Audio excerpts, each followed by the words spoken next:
My name is Zoe, and I am 29 years old. My sister recently announced her third pregnancy, and my parents cheered like she had just won a massive lottery. My mother slammed her hand on the table and shouted that another baby meant another huge party, and then she pointed right at me. She told me I would handle the older kids while they celebrated. My father glanced at me, expecting my usual silent obedience. Instead, I asked why that was my responsibility. My sister snapped that I was single and free, so I should consider it training for when I finally found a man.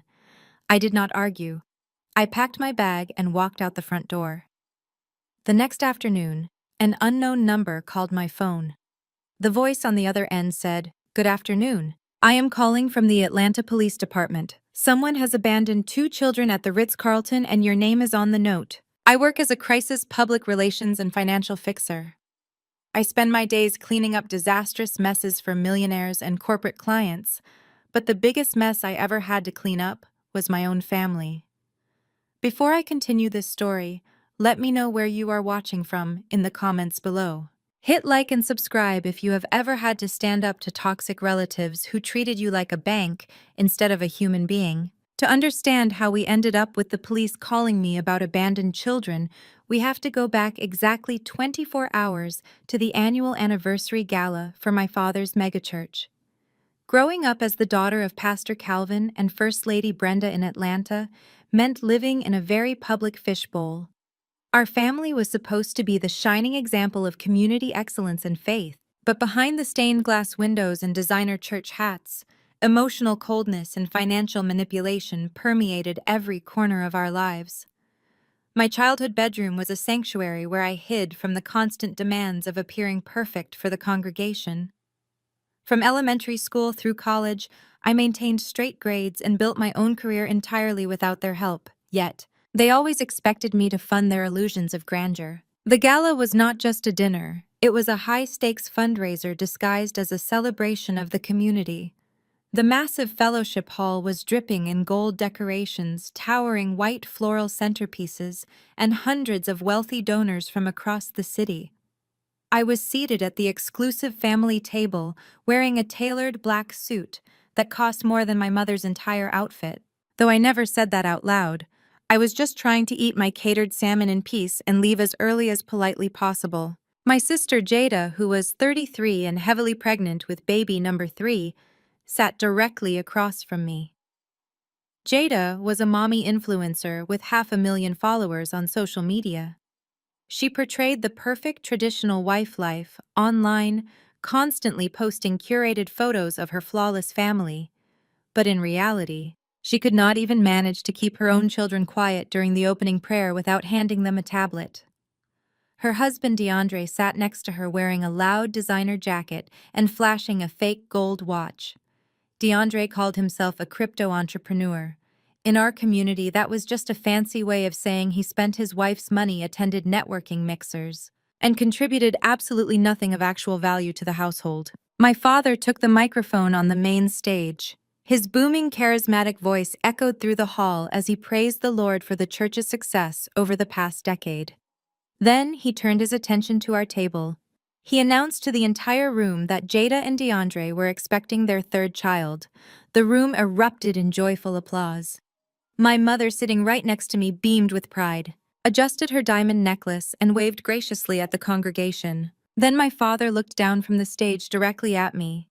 He smiled a wide, artificial smile that I knew all too well. It was a smile that meant a trap had been set. He told the crowd that families must always support each other. Without any prior warning, he announced that I, the successful business owner of the family, would be making a special $50,000 donation to DeAndre's new youth crypto ministry to help support their growing family. The applause grew deafeningly loud. Hundreds of expectant eyes turned to me. They fully expected me to stand up, smile gracefully, and pull out my checkbook. It was a classic manipulation tactic. My father thought that by putting me on the spot in front of the entire church, the mayor and local politicians, I would be too embarrassed to refuse. He thought I would just hand over my hard-earned money to fund DeAndre's fake business and subsidize Jada's extravagant lifestyle to avoid a public scene. I placed my fork down on my plate. The clinking sound was barely audible over the clapping, but my mother heard it. She leaned over and whispered through her clenched teeth, telling me to stand up and wave immediately. She said I owed it to the ministry, to my sister, and to the family. I did not stand up. I did not wave. I looked my mother dead in the eye and told her I was not giving DeAndre a single dime of my money. The applause started to die down when people realized I was not playing along. My father's confident smile faltered. He tried to laugh it off, making a quick joke into the microphone about how the youngest child is always the most stubborn and fiercely independent, but the tension in the room was rapidly becoming suffocating. Jada's face turned bright red. She could not stand the fact that the spotlight was shifting from her glorious pregnancy announcement to my public refusal. She slammed her hands flat on the table, causing the crystal water glasses to rattle violently. She leaned across the massive floral centerpiece, glaring at me with pure, unfiltered hatred. She asked me what my problem was. She said I had more money than I knew what to do with while she was doing important work by bringing a new life into the world. She told me I was deeply selfish and broken inside. I kept my voice low, cold, and completely steady. I told Jada that having children was a choice, and it was her choice, not mine, to finance. I told her that DeAndre needed to get a real job instead of begging for my money under the guise of a spiritual church ministry. DeAndre puffed out his chest and tried to look intimidating, but I could see he was sweating under the chandelier lights. He told me to respect my elders and respect the church authority. I just laughed a short, humorless laugh. I told him respect is earned through hard work, not bought for a $50,000 ransom. My mother grabbed my arm under the table, her manicured acrylic nails digging painfully into my skin. She hissed that I was embarrassing the family in front of our most important donors. She said I was incredibly lucky they even invited me to sit at the exclusive table. She told me pity goes a long way, and I should be grateful they still claimed me considering I was almost 30, unmarried, and completely alone in the world. That was the breaking point. The sheer audacity of her statement hung heavy in the air. They were trying to publicly extort $50,000 from me, yet they acted like they were doing me a massive charitable favor by simply letting me sit in their presence. Jada lost whatever remaining emotional control she had. She grabbed her heavy crystal glass of red wine and threw it directly at my face. I have spent years managing chaotic crises for massive corporate clients. My reflexes are extremely sharp. I stepped back just in time and the red wine missed my expensive silk blouse, shattering violently on the marble floor right next to my designer heels. The terrible sound of breaking glass echoed through the suddenly silent fellowship hall. Loud gasps erupted from the surrounding tables. Jada stood there, chest heaving, screaming that I was just bitter and jealous. She yelled that I was jealous of her perfect marriage, her beautiful children, and her family values. She shouted that no amount of corporate money or business success would ever make me a real woman because I could not even keep a man interested in me. The entire church congregation was staring in shocked silence. My father was frozen behind the wooden podium on stage. My mother was frantically trying to apologize to the mayor's wife, who was seated directly at the next table, over dabbing a tiny drop of spilled wine from her dress. I looked at the shattered glass, the dark wine pooling on the pristine white marble, and then at my sister's furious, entitled face. I felt no sadness. I felt no urge to cry or scream back. The emotional coldness that had permeated my entire childhood had finally crystallized inside me, turning into an impenetrable shield they could no longer break. I calmly picked up my leather purse. I looked directly at Jada and told her that real family values do not cost $50,000. I told her good luck with the new baby and good luck paying her own bills from now on. I turned around and walked out of the massive fellowship hall. I did not look back. I did not rush my steps. I walked with my head held high, my heels clicking rhythmically and confidently against the floor, leaving them to marinate in the absolute public disaster they had just created for themselves. When I got to my car in the reserved parking lot, my phone was already blowing up with dozens of text messages from my mother. She was demanding that I come back inside immediately and apologize publicly for making Jada upset. She said I had ruined the holy atmosphere of the anniversary gala and humiliated my father. I simply muted her notifications, started my engine, and drove back to my quiet penthouse downtown. I thought that was the end of it. I thought I had successfully established my boundaries and finally cut off their financial supply for good. I assumed they would give me the silent treatment for a few months, just like they always did when they did not get their way. I went to sleep that night feeling surprisingly peaceful, completely unaware of the wicked trap they were setting for me. I had no idea that while I was peacefully sleeping, Jada and DeAndre were frantically packing their designer suitcases. I had no idea they were booking expensive first-class tickets to the Bahamas for a luxurious tropical vacation. And I certainly had no idea that they were planning to leave their 5-year-old and 3-year-old children sitting alone in the busy lobby of a luxury hotel downtown, with nothing but a handwritten note with my name on it. The next afternoon, when that unknown number flashed on my phone screen, I answered it with my standard professional greeting. But the voice on the other line was not a distressed corporate client. It was an officer from the Atlanta Police Department. He asked if he was speaking to Zoe.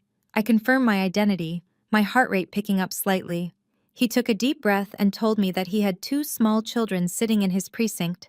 He said the children claimed I was their aunt, and the hotel staff had found a note saying I would be arriving shortly to pick them up and settle a $4,000 hotel tab. The police officer asked how quickly I could get downtown. He said if I did not arrive soon, he would have no choice but to officially contact Child Protective Services. My heart stopped. The sheer level of betrayal, manipulation, and pure entitlement washed over me like a wave of freezing ice water. Jada and DeAndre had not just crossed a familial boundary, they had committed an actual crime. And they were actively trying to force me to be their unpaid babysitter and their personal bank account by using the police and the welfare of their own children as leverage. They thought I would panic. They thought I would rush down there, pay the massive hotel bill quietly to protect the family name, and take the kids back to my apartment. They thought I was still the obedient, fearful daughter who would do absolutely anything to keep the church's flawless reputation intact. They were incredibly wrong. I gripped the leather steering wheel of my car until my knuckles turned white. The drive from my downtown office to the Ritz-Carlton took exactly 12 minutes, but my mind raced through 1,000 different crisis management scenarios. This was not a misplaced purse or a forgotten birthday. This was literal child abandonment.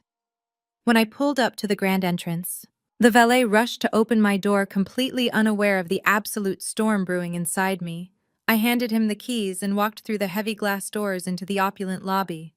The Ritz-Carlton was a masterpiece of polished marble, crystal chandeliers, and quiet luxury, but right in the center of the lavish seating area, completely shattering the elegant atmosphere, were 2 uniformed Atlanta police officers standing awkwardly next to a plush velvet sofa. Sitting on that sofa were my 5-year-old nephew Leo and my 3-year-old niece Mia. They were clutching their small tablets, their faces smeared with what looked like dried chocolate from breakfast, swinging their legs above the expensive Persian rugs. A tall officer with graying temples saw me approaching his perimeter and stepped forward holding a piece of hotel stationery in his hand. He had the exhausted look of a man who had seen too many terrible parents in his career. He asked if I was Zoe. I nodded, keeping my posture perfectly straight and my expression completely neutral, masking the furious pounding of my heart. He let out a heavy sigh and handed me the piece of stationery. It was penned in Jada's distinctive loopy handwriting, the exact same handwriting she used to sign merchandise for her followers. The note was brief, chillingly casual, and entirely devoid of any maternal concern. It read, "Auntie Zoe will pick them up and pay the room tab. We desperately need a baby moon to recharge our spirits before baby number 3 arrives. See you in a week." I stared at the paper. A week. She had abandoned her toddlers in a hotel lobby to fly out of the country for an entire week. As a crisis public relations expert, my brain immediately started calculating the sheer legal liability of what I was reading. The officer watched my face closely, probably waiting for me to break down, crying, scream in panic, or rush over to hug the children instead. I pulled my phone from my purse, opened my camera, and took 3 clear, high-resolution photos of the note in the officer's hand. I handed the paper back to him and asked how long the children had been sitting there. He told me the hotel staff noticed them alone in the breakfast dining area around 10 in the morning. Jada and DeAndre had checked out at 6 a.m. to catch an early international flight. They had simply left the kids sleeping in the bed, fully knowing the cleaning staff would eventually find them wandering and bring them to the lobby. They treated the Ritz-Carlton staff like an unpaid daycare service. Just then, the hotel duty manager approached us. He was a slick-looking man in a tailored charcoal suit, wiping nervous sweat from his forehead with a handkerchief. He cleared his throat and held out a long, itemized receipt printed on premium paper. He told me that my sister had vacated the penthouse suite, but left an outstanding balance of $4,000. She had charged premium room service, expensive spa treatments, and on-demand movies, then casually told the front desk that her wealthy sister would be arriving shortly to settle the account and collect the children. He smiled a tight, extremely forced smile and asked which credit card I would like to use to resolve the balance. This was the exact moment my family expected me to cave. In the Black church community, I grew up in family business, was supposed to stay strictly inside the family. You covered for each other, you hid the ugly truths behind closed doors, and you paid whatever price was necessary to keep the police and government authorities out of your personal lives. Jada and DeAndre were banking heavily on that cultural conditioning. They were banking on my fear of public embarrassment and my desire to protect the church's pristine image. I looked at the manager's outstretched hand, then at the police officer. I spoke in the exact same cold, authoritative tone I use when negotiating hostile corporate buyouts. I told the manager I would not be paying a single cent of that $4,000 bill. I clearly explained that I did not sign a contract with the Ritz-Carlton. I did not authorize those luxury charges. And I was absolutely not financially responsible for the fraudulent actions of my adult sister. I advised him to send the bill to a collections agency or press formal theft of services charges against her. The manager's jaw dropped. He sputtered, trying to maintain his professional hospitality composure, pointing frantically at the children and reminding me that they were my blood relatives. The older police officer stepped in, his tone softening slightly. He told me he understood I was upset about the money and the deception, but right now the immediate priority was getting the kids into a safe environment. He gestured toward Leo and Mia, who were thankfully oblivious to the severe legal tension, quietly arguing over a cartoon on their screens. He asked if I had car seats in my vehicle so we could get them packed up and out of the hotel lobby. I planted my feet firmly on the marble floor. I looked directly into the officer's eyes and told him I would not be taking the children either. The silence that followed was absolute. Even the soft classical background music of the hotel lobby seemed to fade into nothingness. The officer blinked, clearly convinced he had misheard my statement. He leaned forward and politely asked me to repeat myself. I articulated every single word perfectly so there could be no misunderstanding. I told him I legally refused to take custody of those children. I did not agree to babysit. I was not consulted about this vacation. My sister left her minor children unsupervised in a public commercial building to fly out of the country. I told him that was the exact legal definition of child abandonment and criminal neglect, and I wanted to formally file charges against Jada and DeAndre right now. The second officer, a younger woman who had been standing quietly near the sofa, gasped audibly. The older officer rubbed the back of his neck, his face turning a deep shade of red. He tried to reason with me. He lowered his voice, stepping uncomfortably close, and warned me that if I walked out those glass doors without the kids, he would be legally obligated by state law to contact Child Protective Services immediately. He told me the children would be taken into state custody, placed in an emergency foster home with strangers, and it would become a massive public legal nightmare for my entire family. He was trying to give me an easy out. He was trying to protect me from the brutal reality of the foster system. But I knew the system, and I knew that if I took those kids, Jada would win. If I took those kids, I would officially become an accessory to her reckless behavior, and she would simply do this again next month and the month after that.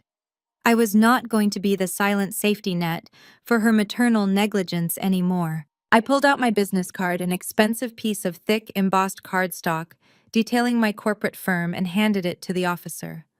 I told him I understood his legal obligations perfectly. I instructed him to call Child Protective Services right away.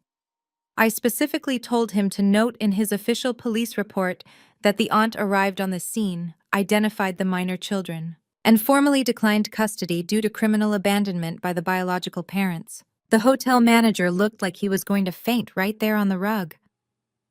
The idea of government child welfare workers storming the lobby of his five-star hotel was his absolute worst public relations nightmare. He desperately offered to discount the room tab by 50% if I would just take the children and leave the premises quietly. I ignored him entirely. I walked over to the velvet sofa. I knelt down so I was eye level with Leo and Mia. My heart physically ached for them. They were innocent pawns in a sick, twisted game designed by two deeply narcissistic parents. They did not deserve this chaos. But I knew I could not save them from their mother by continuously enabling her toxic sickness. I smoothed Mia's hair back from her forehead. I told them gently that they were going to go with the nice police officers for a little while, and they needed to be very brave. Leo looked up from his tablet and asked if his mommy was coming back soon. I swallowed the heavy lump in my throat and told him the truth. I said she was very far away right now, but the officers were going to keep them safe. I stood up, turned my back on the sofa, and faced the two stunned police officers.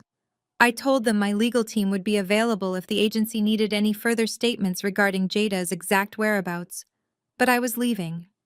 I walked out through the heavy glass doors, leaving the $4,000 bill, the abandoned children, and the shattered expectations of my family behind me. I knew the moment the state took custody, a timer would start. The local authorities would flag Jada and DeAndre's passports at the border. The entire church community would find out the truth about their golden child. The fallout was going to be nuclear. And for the first time in my life, I was completely ready to watch their fake empire burn to the ground. I had barely started my car engine when my cell phone illuminated with my mother's contact photo. The caller ID read, First Lady Brenda, a title she insisted everyone, even her own children, use when referring to her in public spaces. I let it ring 3 times, taking a deep centering breath to brace myself for the inevitable explosion before tapping the screen to accept the call. I did not even get a chance to say hello. My mother's voice erupted through the Bluetooth speakers of my car, shrill and dripping with absolute venom. She did not ask if Leo and Mia were safe. She did not ask if they were scared, or if they had eaten, or what the police had said to them. Her first words were a rapid string of accusations entirely centered around her public image. She screamed that the hotel manager had just called my father directly to complain about the massive scene in his lobby. She demanded to know if I had lost my mind. She yelled that I had called Child Protective Services on my own blood, and that I was actively trying to destroy the holy ministry my father had spent his entire life building. I pulled out of the Ritz-Carlton parking lot and merged onto the busy downtown streets, keeping my eyes fixed straight ahead on the road. I kept my voice incredibly flat. I told her I did not abandon her grandchildren in a commercial lobby. I told her Jada did that. My mother scoffed loudly, the sound echoing harshly in the quiet cabin of my car. She said Jada was just overwhelmed and needed a small break before the new baby arrived. She told me I was supposed to be the responsible single sister, the one who handled the heavy lifting, so Jada could focus on projecting a perfect family image. She screamed that the mayor had been at the gala the night before. And if word got out that Pastor Calvin's grandchildren were sitting in a foster care facility, the church would lose its corporate sponsorships and community funding. It was always about the money with them. It was always about the optics, never about the actual human beings involved. I listened to her hyperventilate about the church's reputation for another 30 seconds. Then I spoke in a voice so devoid of emotion it surprised even me. I told First Lady Brenda that she should start praying for a very good criminal defense lawyer, instead of corporate sponsorships, because the police were already investigating her golden child for felony neglect. Before she could utter another syllable or hurl another insult, I tapped the screen and ended the call. I turned off my phone completely. I needed absolute silence to prepare for the war I knew they were going to wage against me. By the time I walked through the heavy glass double doors of my downtown public relations firm, the atmosphere was thick with frantic, chaotic energy. My executive assistant Chloe practically sprinted toward me from her reception desk.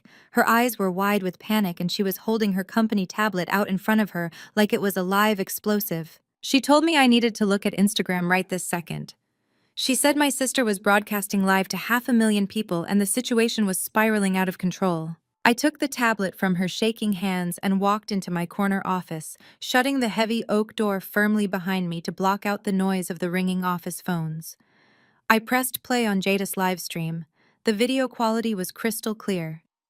Jada was sitting on a plush white outdoor lounge chair.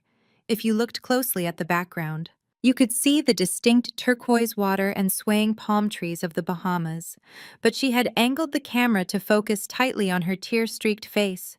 She was wearing oversized designer sunglasses and crying hysterically into the lens. It was a masterclass in digital emotional manipulation. She sobbed into the camera, dabbing her eyes with a tissue, telling her loyal followers that she was currently living a mother's absolute worst nightmare. She claimed she had left her precious children with me, her trusted sister, for a brief overnight stay, so she could get some much-needed medical rest for her high-risk pregnancy. Then, she looked directly into the camera and delivered the lie that would ignite a massive firestorm against me. She told her audience that I had suddenly suffered a severe mental breakdown. She fabricated a wild, elaborate story about how I had always been deeply jealous of her successful marriage and her beautiful children because I was a bitter, aging career woman who could not find a husband. She claimed I kidnapped Leo and Mia from her house in the middle of the night, took them to a random hotel downtown, and called the police in a manic episode to frame her out of pure, unadulterated spite. She begged her followers to pray for her babies who were now lost in the government system because of her mentally unstable, dangerous sister. I watched the live viewer count climb rapidly on the screen. 100,000, 200,000, 300,000 people were watching her lie. The comment section was a rapid blur of outrage and aggressive support for Jada.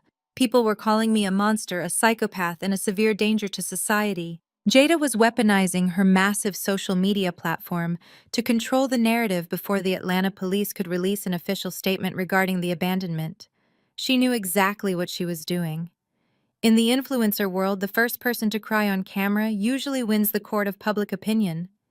She was willingly sacrificing my entire reputation, my safety, and my career to save her own lucrative online brand. The professional fallout was instantaneous and brutal. While Jada was still wiping her fake tears on a luxury beach in the Bahamas, the digital mob she unleashed descended upon my livelihood.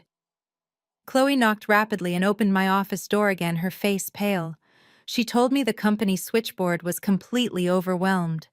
Members of my father's church, along with thousands of Jada's furious followers, had easily found my business contact information online. They were flooding our phone lines, screaming obscenities at my receptionist, calling our office a den of evil, and demanding that I be locked up in a psychiatric ward immediately. But the harassment did not stop at angry phone calls. My firm, Zoe Crisis Management, relied heavily on our pristine 5-star reputation to secure high-level corporate contracts. Within 45 minutes of Jada's live stream ending, our Google and Yelp business pages were hit with a massive coordinated review bombing campaign. Hundreds of one-star reviews poured in by the minute. People who had never even stepped foot in the state of Georgia were leaving horrific defamatory comments. They wrote that I was an unethical lunatic, a child abductor, and a massive fraud who could not even manage her own family, let alone a delicate corporate crisis. They tagged my biggest corporate clients on Twitter and LinkedIn, demanding they sever all financial ties with my agency immediately or face public boycotts. The stakes had officially escalated from a toxic family dispute to a direct targeted attack on my financial independence and my life's work. My family had tried to extort $50,000 from me the night before, and now my sister was actively trying to bankrupt my entire company because I refused to be her scapegoat. The private line on my massive mahogany desk rang. It was the chief executive officer of a major tech firm, one of my highest-paying monthly retainer clients. When I answered, he sounded incredibly nervous and hesitant. He asked me what was going on with the social media trending topics.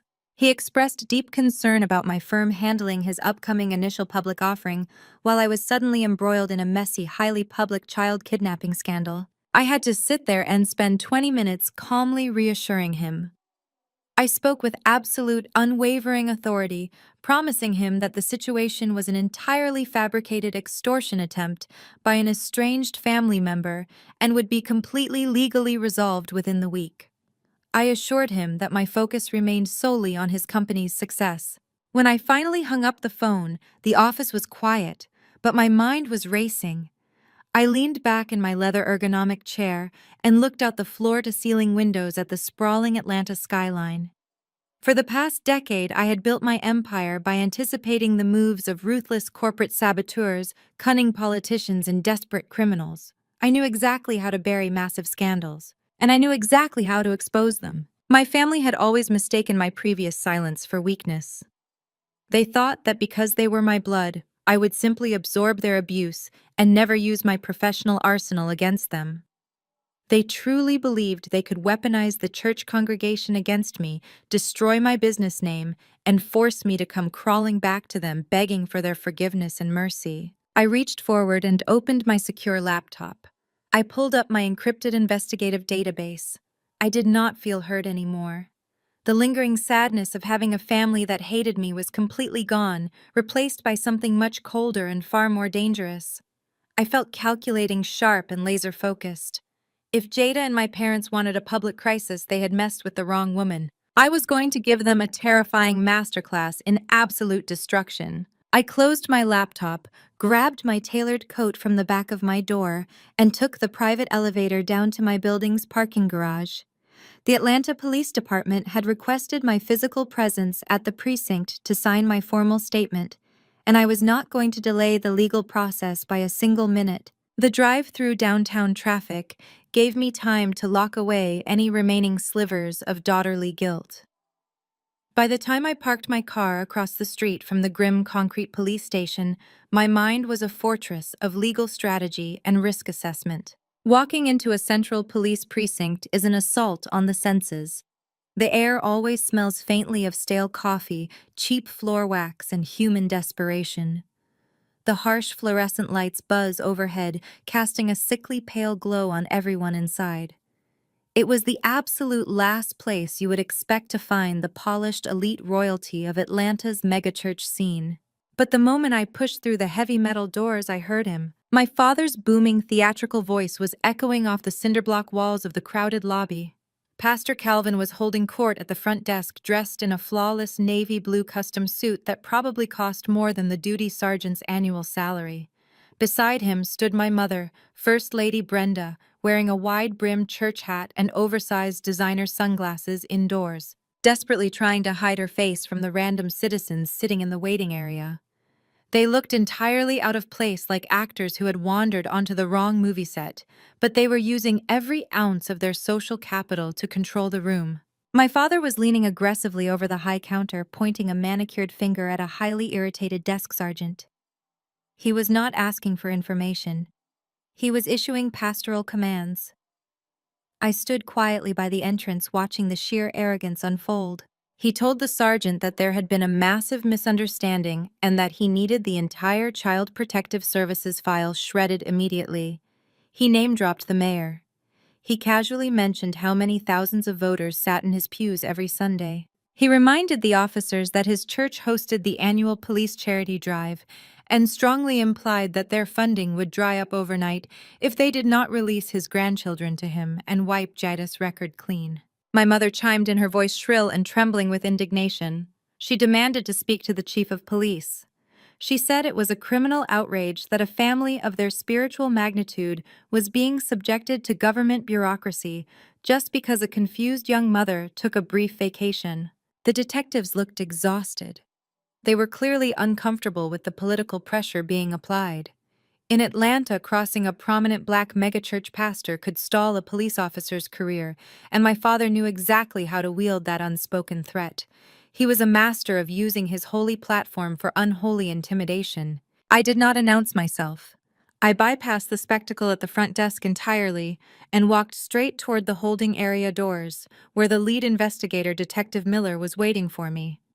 He looked deeply relieved to see someone acting like a rational adult. He quickly ushered me into a small windowless interview room away from my parents' loud lobbying.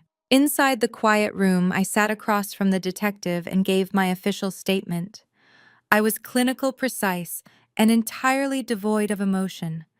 I handed over the high-resolution photographs I had taken of Jada's handwritten note at the hotel.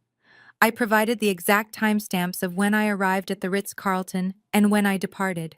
I gave them the name of the hotel duty manager, who had witnessed the entire interaction. I clearly reiterated that I had no prior knowledge of my sister's travel plans and had never consented to assume guardianship of her children. Detective Miller typed furiously on his keyboard. He looked up at me, his expression caught somewhere between professional detachment and personal sympathy. He warned me that my parents were threatening to file a counter-complaint against me for making a false police report. He said they were trying to convince the precinct captain that I was mentally unstable and had orchestrated the entire hotel incident to ruin my sister's life. I did not flinch. I told the detective to let them try. I reminded him that hotel security cameras do not lie and airline flight manifests are federal records. Jada checked out. Jada got on a plane and Jada left her kids. I signed my printed statement with a steady hand, thanked the detective for his time, and stood up to leave. I knew the hardest part of the afternoon was waiting for me just outside that door. When I stepped out of the interview room and walked down the long, narrow cinder block hallway toward the exit, they were waiting for me. My father stood dead center in the corridor, physically blocking my path to the lobby doors. My mother hovered just behind his shoulder, glaring at me with a look of pure, unadulterated disgust. Without the audience of the front desk officers, the fake pastoral charm vanished completely from my father's face, replaced by a cold, hard fury I had known my entire life. He stepped forward, invading my personal space, trying to use his height to physically intimidate me. He lowered his voice to a dangerous, gravelly whisper so the passing officers would not hear him. He asked me if I was proud of myself. He asked if I felt like a big, powerful corporate executive now that I had thrown my own flesh and blood to the wolves. I stopped walking, leaving exactly 2 feet of space between us. I looked him dead in the eyes and maintained perfect, relaxed posture. I told him I simply told the truth.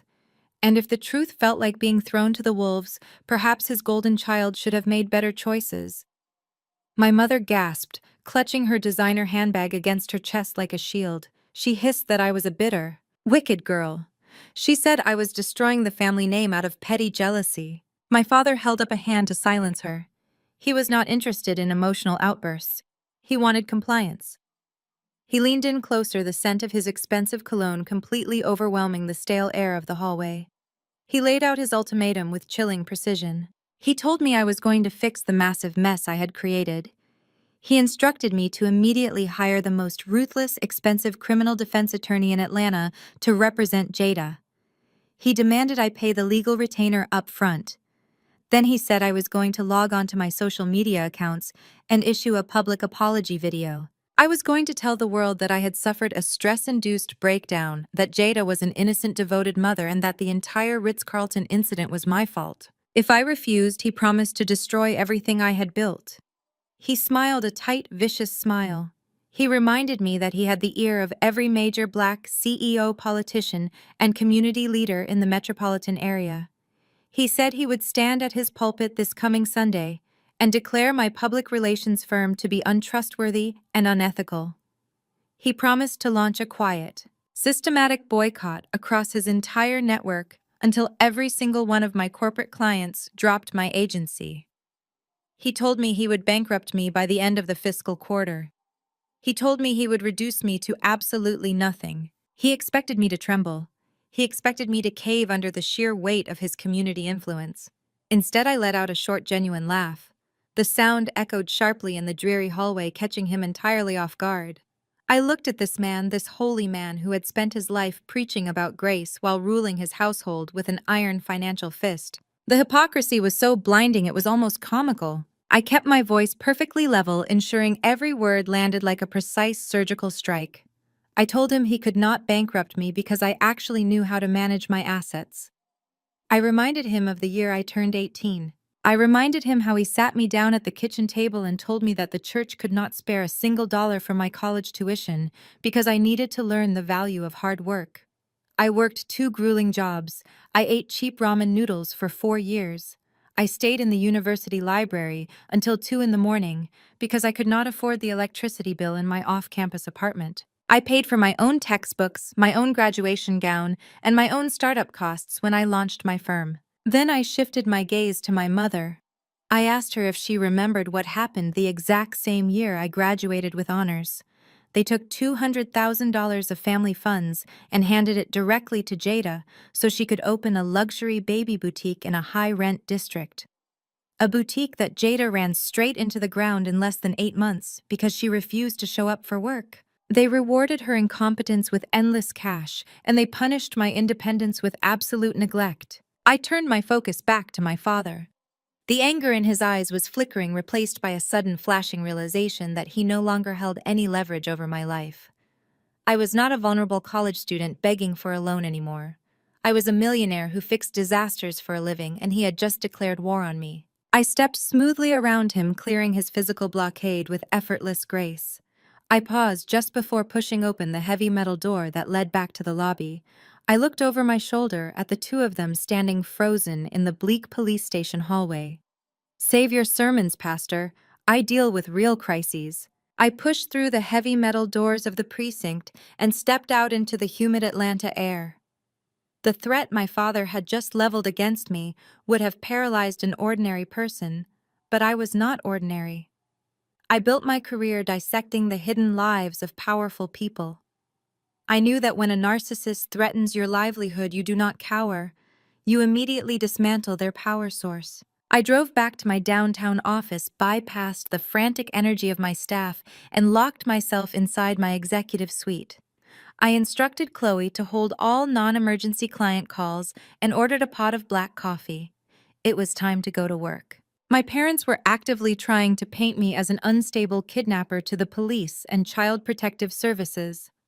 I knew exactly how CPS operated. They would investigate my background, my home, and my finances. To clear my name permanently and prove my sister was the actual negligent party, I needed irrefutable documentary evidence. I needed to show the authorities exactly who Jada and DeAndre really were behind their carefully curated online facade. I opened my encrypted laptop and started making calls. Over the past decade, I had cultivated an elite network of private investigators, forensic accountants, and cybersecurity experts who specialized in tracking hidden assets for corporate divorces and hostile takeovers. I dialed Marcus, a former federal fraud investigator who now worked as my lead independent contractor. I gave him Jada and DeAndre's full legal names and told him I needed a comprehensive deep dive into their financial history. I wanted every bank account, every tax return, every limited liability company, and every digital footprint they had left over the past 5 years. Marcus told me it would take a few hours to bypass the standard firewalls, but he promised to deliver a full dossier by midnight. I spent the rest of the evening managing my existing client accounts, projecting absolute calm while my personal life was effectively a war zone. Just after 11 o'clock, a secure encrypted file landed in my private inbox. I downloaded the massive folder, poured myself another cup of coffee, and began analyzing the data. What I found was not just standard financial mismanagement. It was a massive, highly illegal house of cards. Jada and DeAndre were not just living beyond their means, they were completely legally bankrupt. According to the sealed federal court filings Marcus had unearthed, they had filed for Chapter 7 bankruptcy 2 years ago. The luxury cars, the designer clothes, the massive suburban house Jada constantly flaunted on her Instagram channel were all heavily leased, mortgaged to the hilt, or currently in the pre-foreclosure process. But the most damning revelation was DeAndre's so-called crypto empire.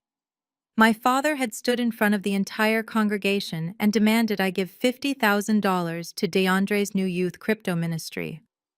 The financial documents painted a terrifying picture of exactly what that ministry actually was. DeAndre had set up a classic textbook Ponzi scheme. He was using his position as the pastor's son-in-law to solicit investments from vulnerable elderly church members. He promised them guaranteed high returns on obscure digital currencies. In reality, there was no crypto investment portfolio at all.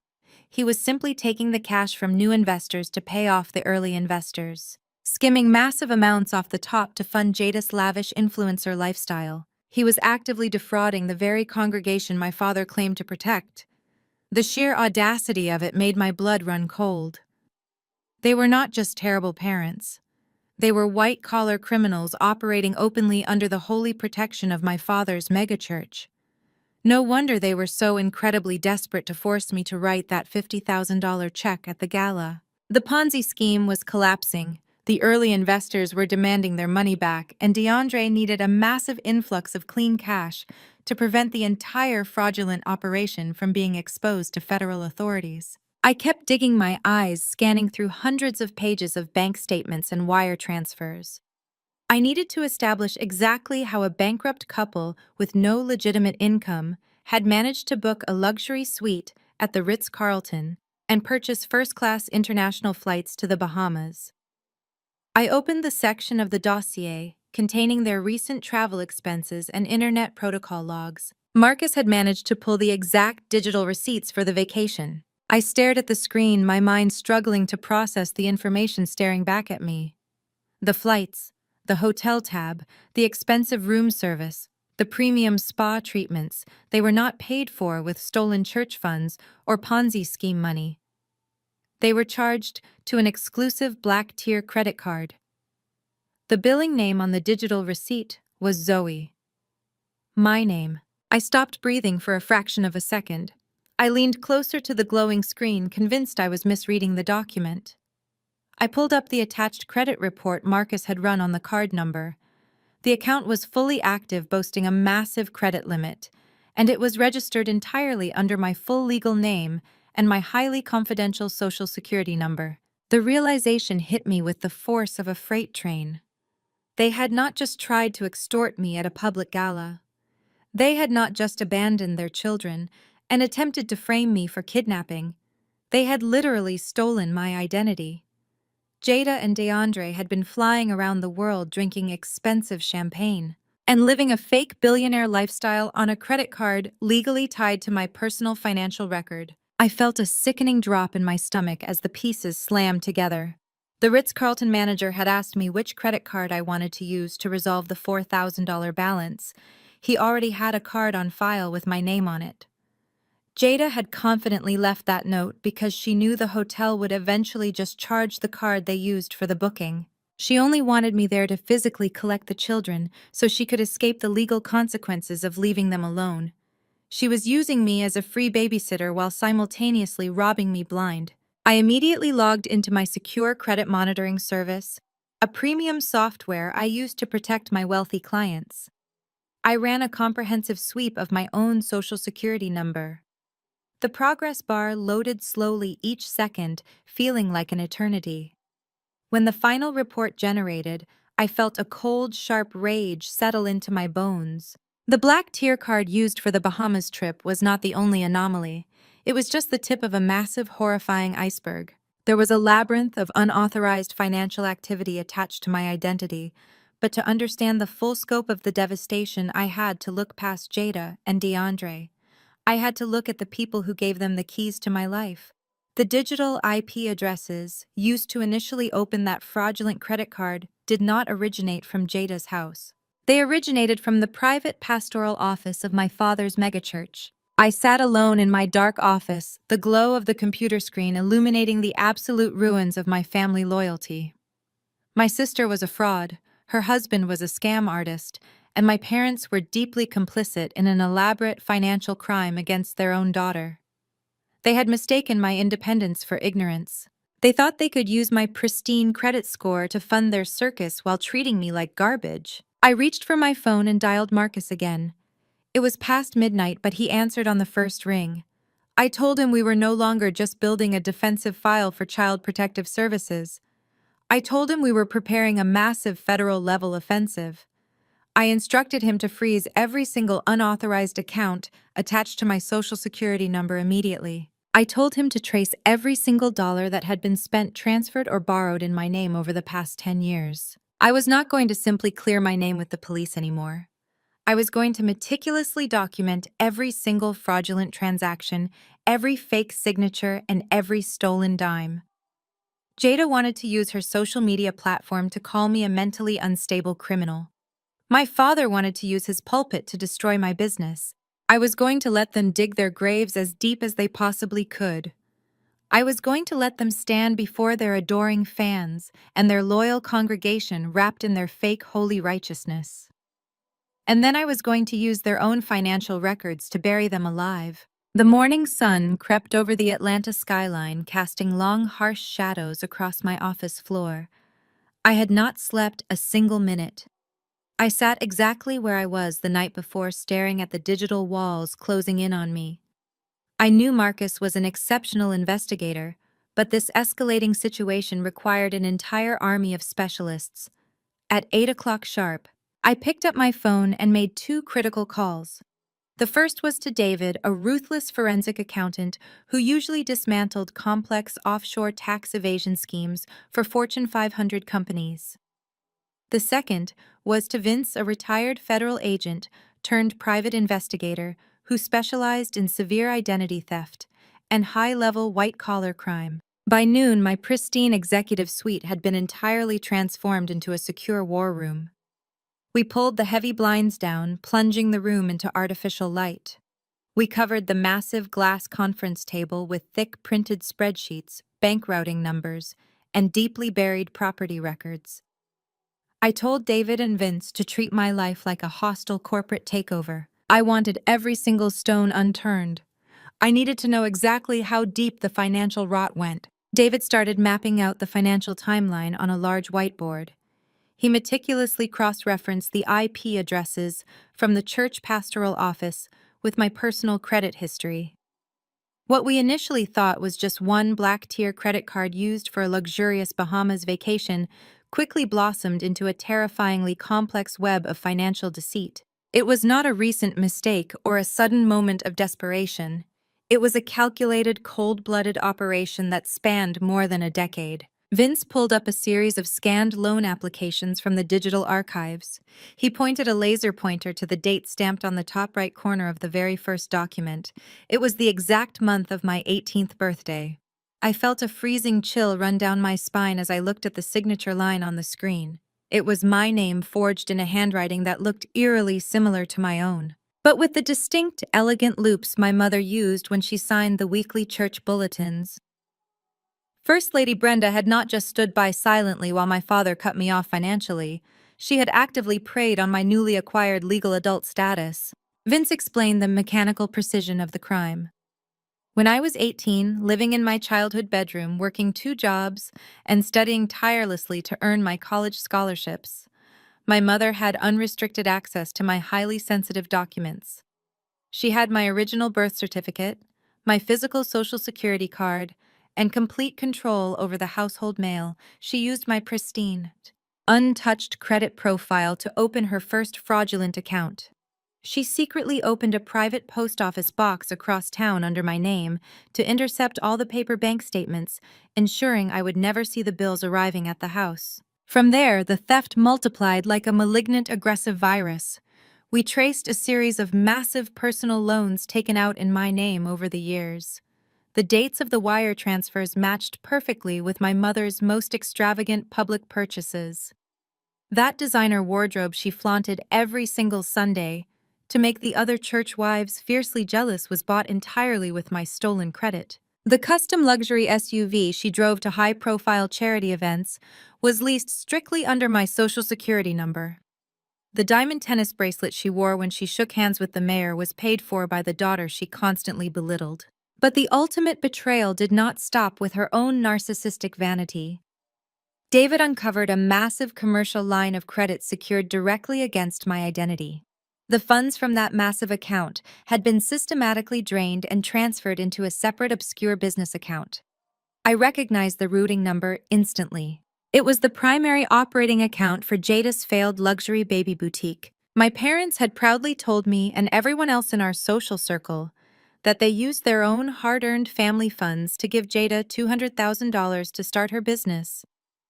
That was a complete, sickening lie. They had secretly saddled me with the crippling debt to fund Jada's absolute failure. Every single time Jada mocked me for working too hard, every time she called me a bitter career woman, she was doing it while actively burning through money stolen directly from my legal name. She played the successful entrepreneur while I was unknowingly financing the entire theatrical production. For hours, the three of us sat in the suffocating room tracking the endless flow of stolen money. My parents had been expertly juggling minimum payments for years. They constantly moved massive debt from one fraudulent card to another, promotional balance transfer offer, desperately keeping the accounts just current enough to avoid triggering aggressive collections or legal action. Because my actual legitimate corporate income was so high, the banking algorithms kept automatically extending the credit limits, completely unaware that the person spending the money was an imposter sitting comfortably in a mega-church office. At 4 in the afternoon, the room fell dead silent. David put his dry erase marker down. He drew a heavy red circle around a final combined number at the bottom of the whiteboard. I stared at the red ink, my breath completely catching in my throat.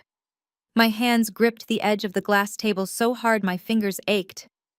$1,200,000. I was unknowingly carrying $1.2 million in fraudulent toxic debt. The sheer magnitude of the number was paralyzing. My entire financial future, the safety net I had sacrificed my youth to build, the security I had worked 80-hour weeks to secure, was a complete and utter illusion.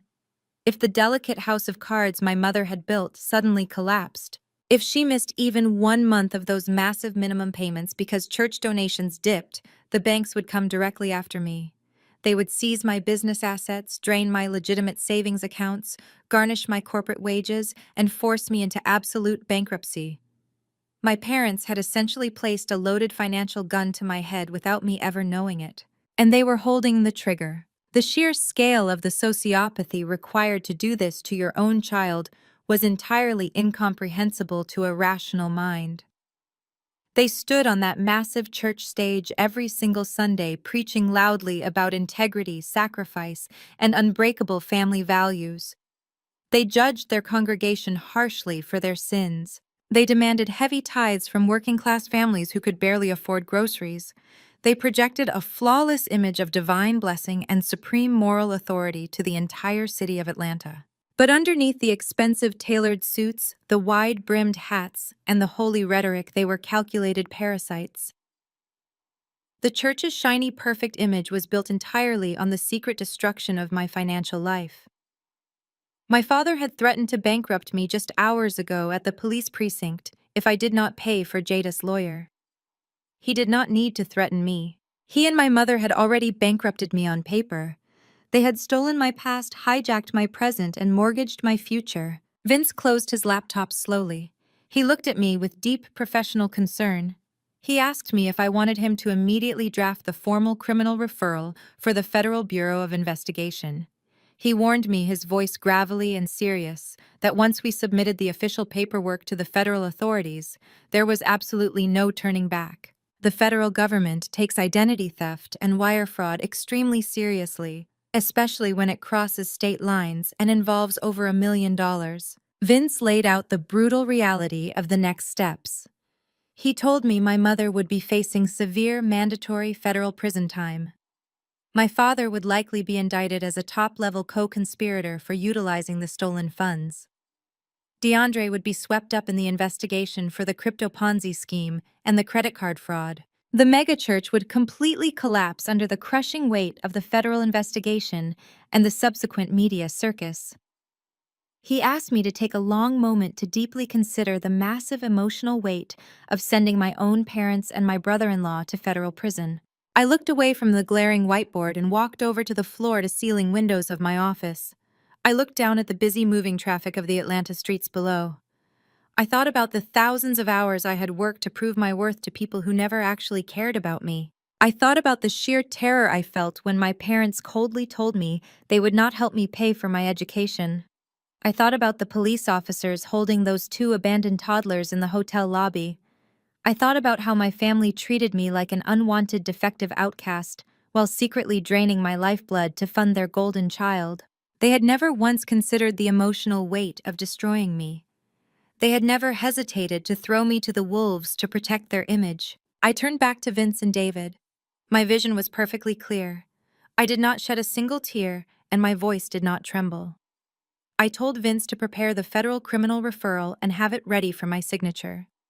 I told David to compile every single forged signature, every digital IP log, and every fraudulent bank statement into a massive, undeniable binder of hard evidence. I was not going to let the FBI handle this quietly behind closed doors. My family loved an audience. They thrived on public attention. They loved using the sacred setting of the church to publicly humiliate me and demand my absolute compliance. So I was going to give them exactly what they loved. I was going to let them put on their fancy Sunday clothes, gather their adoring fans, and step proudly onto their holy stage. I was going to let them believe they had won, and then I was going to tear their fake parasitic empire down brick by brick in front of the entire world. Have you ever realized that the people who prayed over you were the same ones preying on you? It is a deeply terrifying revelation when you finally understand that the holy hands that supposedly anointed your head are the exact same hands that actively picked your pockets while your eyes were closed in prayer. Tell me where you are watching from in the comments right now. If you have ever survived family financial abuse, if you have ever had your credit score ruined, your savings drained, or your identity stolen by the very people who were supposed to protect you, hit the like button. You are absolutely not alone in this fight. Now let me tell you exactly how I burned their entire fraudulent kingdom to the ground. When you discover that your own parents have stolen over $1 million from you, the natural human instinct is to completely explode. You want to drive over to their massive, perfectly manicured suburban house, kick their heavy mahogany front door wide open, and scream until your vocal cords bleed. You want to confront them aggressively, demand immediate explanations, and watch them squirm under the crushing weight of their own guilt. But guilt requires a functional conscience, and my parents had already proven beyond any reasonable doubt that they did not possess one. If I confronted them immediately, they would simply deny everything. My father would use his immense community power and political connections to bury the evidence. And my mother would likely try to destroy the physical financial documents before the federal agents could secure a proper search warrant. I could not afford to act on pure, reckless emotion. I am a professional crisis manager. I know that the most dangerous person in the room is never the one yelling the loudest. It is the one taking detailed notes in absolute terrifying silence. So, I decided to put on the greatest poker face of my entire life. As I sat in my darkened office finalizing the federal criminal referral strategy with Vince and David, my cell phone buzzed aggressively on the glass conference table. It was a rapid barrage of text messages from First Lady Brenda. She was still completely unaware that I had uncovered the massive credit card fraud and the identity theft. She was still operating under the arrogant delusion that her biggest problem was the hotel incident and the child abandonment police report I had filed against Jada. Her texts were an absolute masterclass in narcissistic manipulation and religious guilt-tripping. She wrote that I was breaking my father's heart and destroying his health. She said the entire church board of directors was already murmuring about my rebellious, ungodly behavior at the gala. She demanded that I immediately transfer the massive $50,000 retainer fee for Jada's criminal defense attorney and write a public apology statement on my business letterhead. She threatened that if I did not comply by Sunday, I would be permanently exiled from the family and publicly excommunicated from the congregation. I picked up my phone and carefully crafted my response. I did not type out my burning rage. I did not mention the $1.2 million in fraudulent debt they had secretly strapped to my name. Instead, I channeled the frightened, submissive, obedient daughter they always demanded I be. I typed slowly, intentionally, making my tone sound defeated. I told her that the aggressive police precinct environment had overwhelmed me. I said I was just feeling incredibly stressed about my corporate workload and that my emotions had gotten the better of me at the hotel when I saw the kids. I told her I was deeply sorry for causing a public scene at the gala and that I simply needed a few days to get my personal finances in order so I could help Jada properly pay for her legal defense. It was physically sickening to press send on those cowardly words.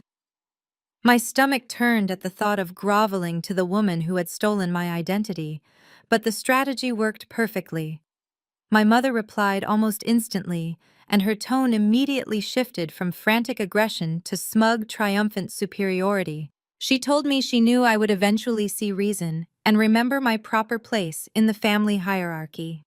She praised the Lord for softening my stubborn heart and instructed me to bring the lawyer's retainer check directly to the church administrative office on Sunday morning.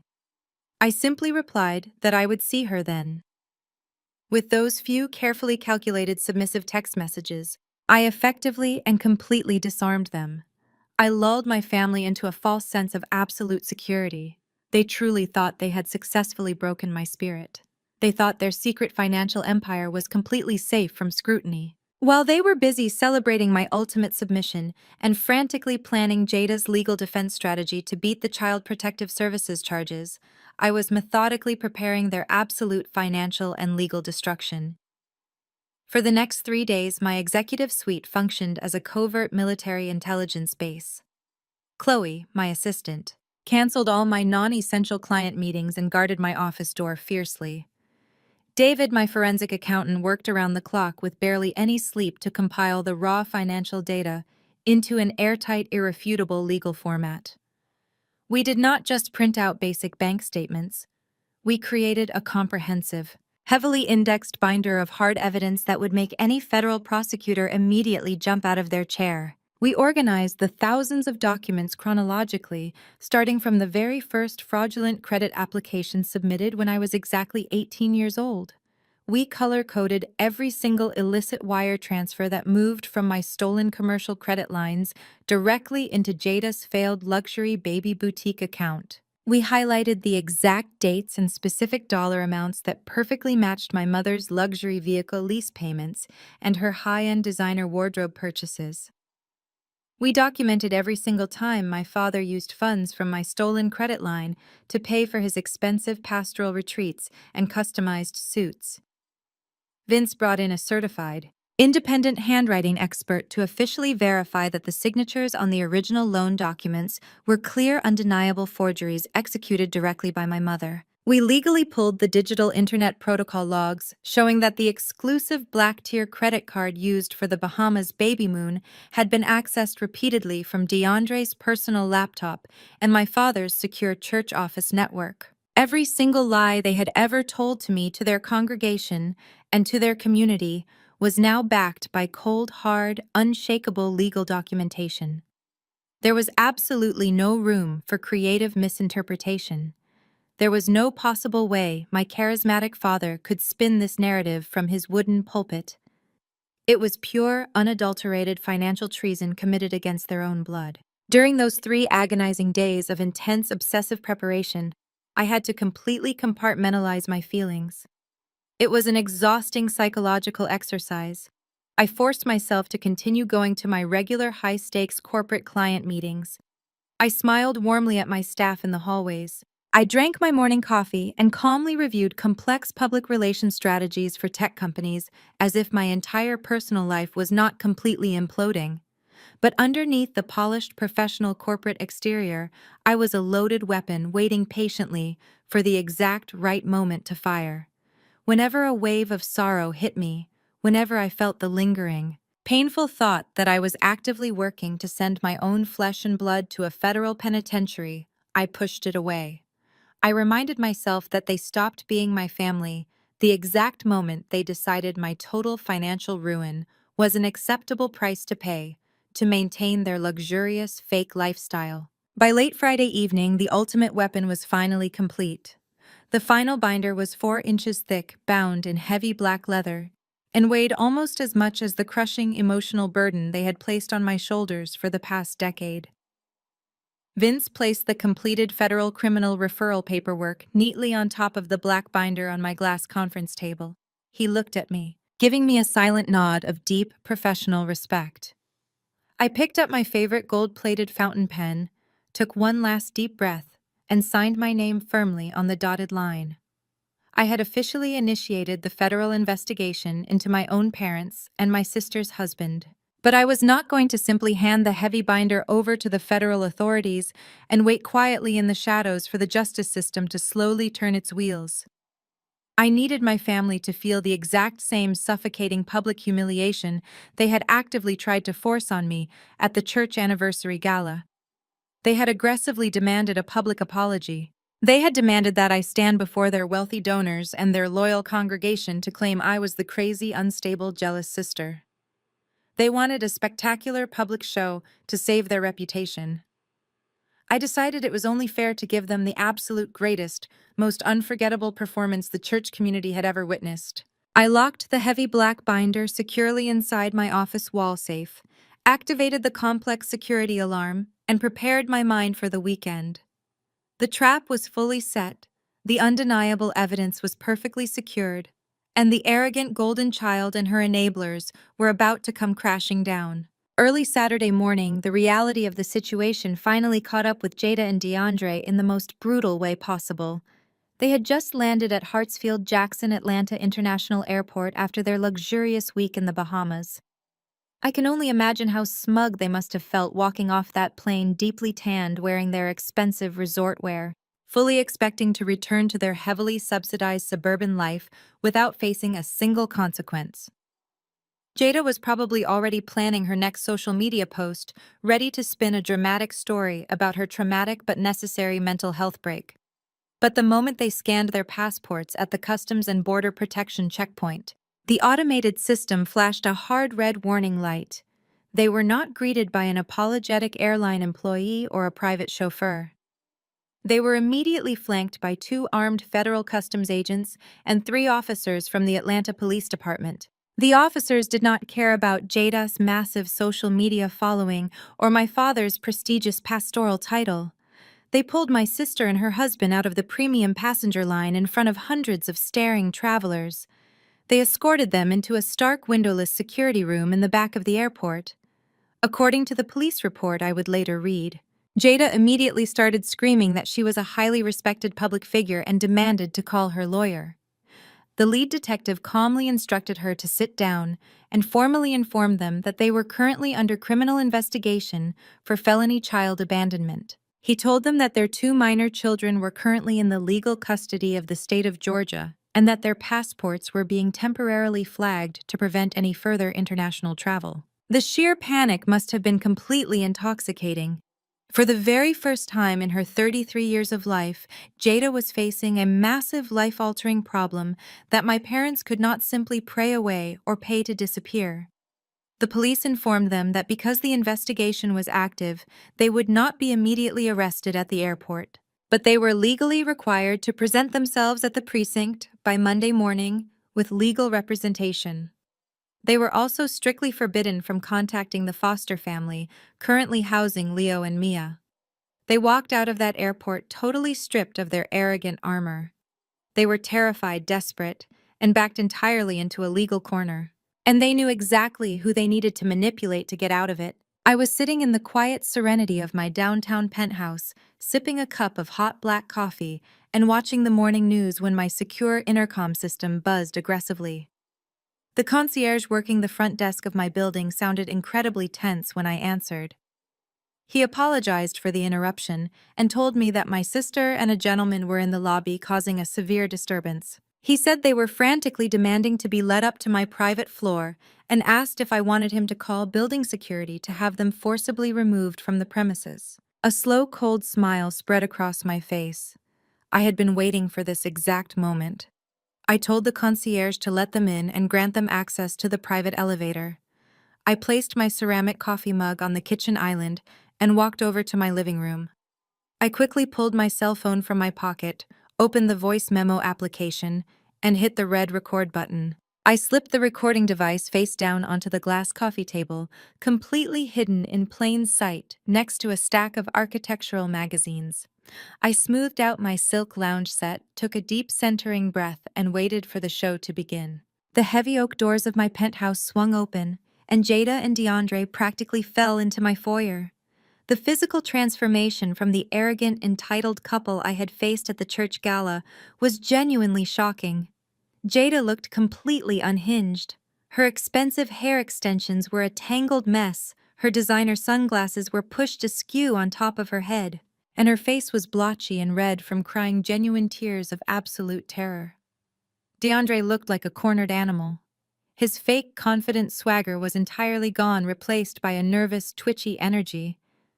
His expensive linen vacation shirt was deeply wrinkled, and he kept looking over his shoulder as if he expected the police to jump out of my hallway closet. The moment Jada saw me standing calmly in the center of the living room, the tone flipped entirely. Gone was the vicious woman who had thrown a heavy crystal wine glass at my head.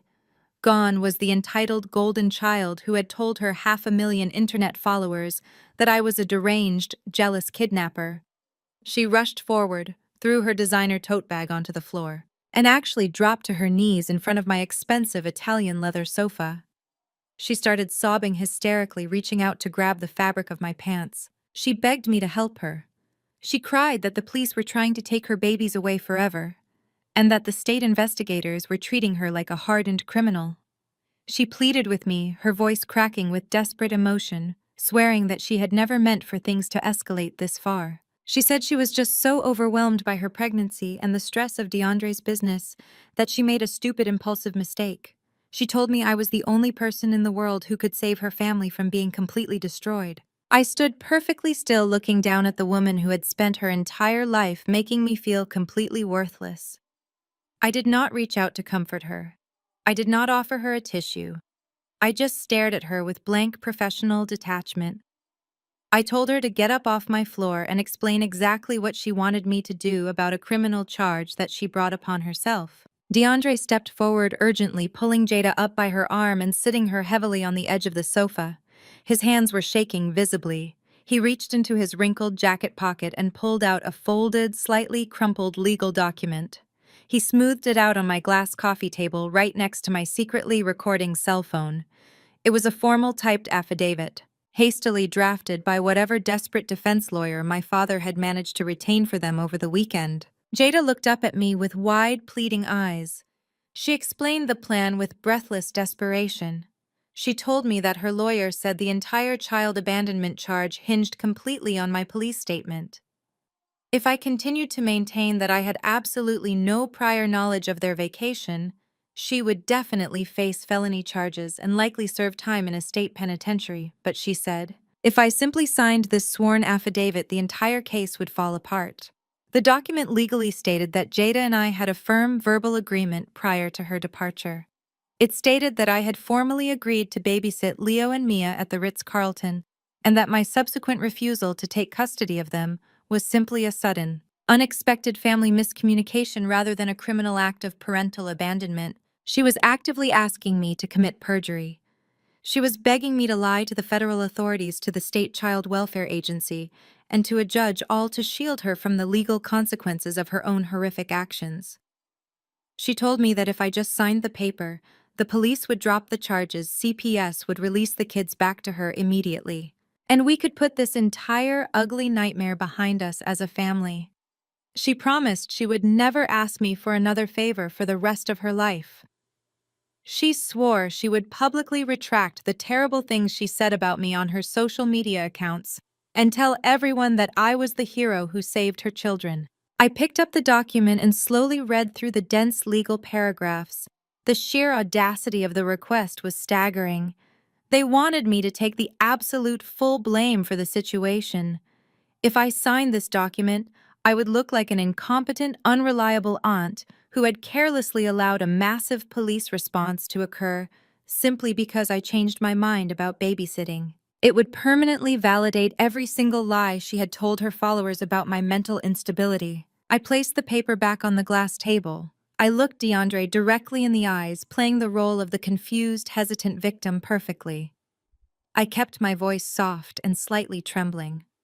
I told them that I could not possibly sign a legal document claiming we had a prior arrangement when they had left me with a massive $4,000 hotel bill. I reminded them that the police knew exactly how they had paid for the room and the flights. I asked them directly, feigning deep emotional hurt, why they had used a credit card with my name on it, if this was just a simple family misunderstanding. DeAndre immediately jumped at the opportunity to smooth things over. This was his territory. He was a professional scam artist, and he truly believed he could talk his way out of any corner if he just applied enough fake charm. He let out a nervous chuckle, waving his hand dismissively in the air, as if credit card fraud and identity theft were just minor administrative errors. He stepped closer to me, putting on his best, most sincere pastoral smile. He looked at me and delivered a line so incredibly delusional, so deeply steeped in manipulative gaslighting that it practically took my breath away. He told me I was overthinking the financial side of things. He said, "We are family, Zoe. What is mine is yours, and what is yours is ours. We only used that specific card because we knew it had a massive rewards multiplier for international travel. We did not want to steal from you. We actually used your card to get the travel points for you. We thought you would be happy to see those bonus miles hitting your account. It was supposed to be a win for everybody." I stared at him in complete stunned silence. He was standing in my living room facing federal wire fraud charges, trying to convince a professional financial fixer that he had stolen my identity and booked a luxury vacation strictly as a thoughtful favor to help me build my frequent flyer miles. The sociopathic logic was so deeply embedded in his brain that he actually thought I was stupid enough to accept that explanation. I did not scream. I did not throw them out of my penthouse immediately.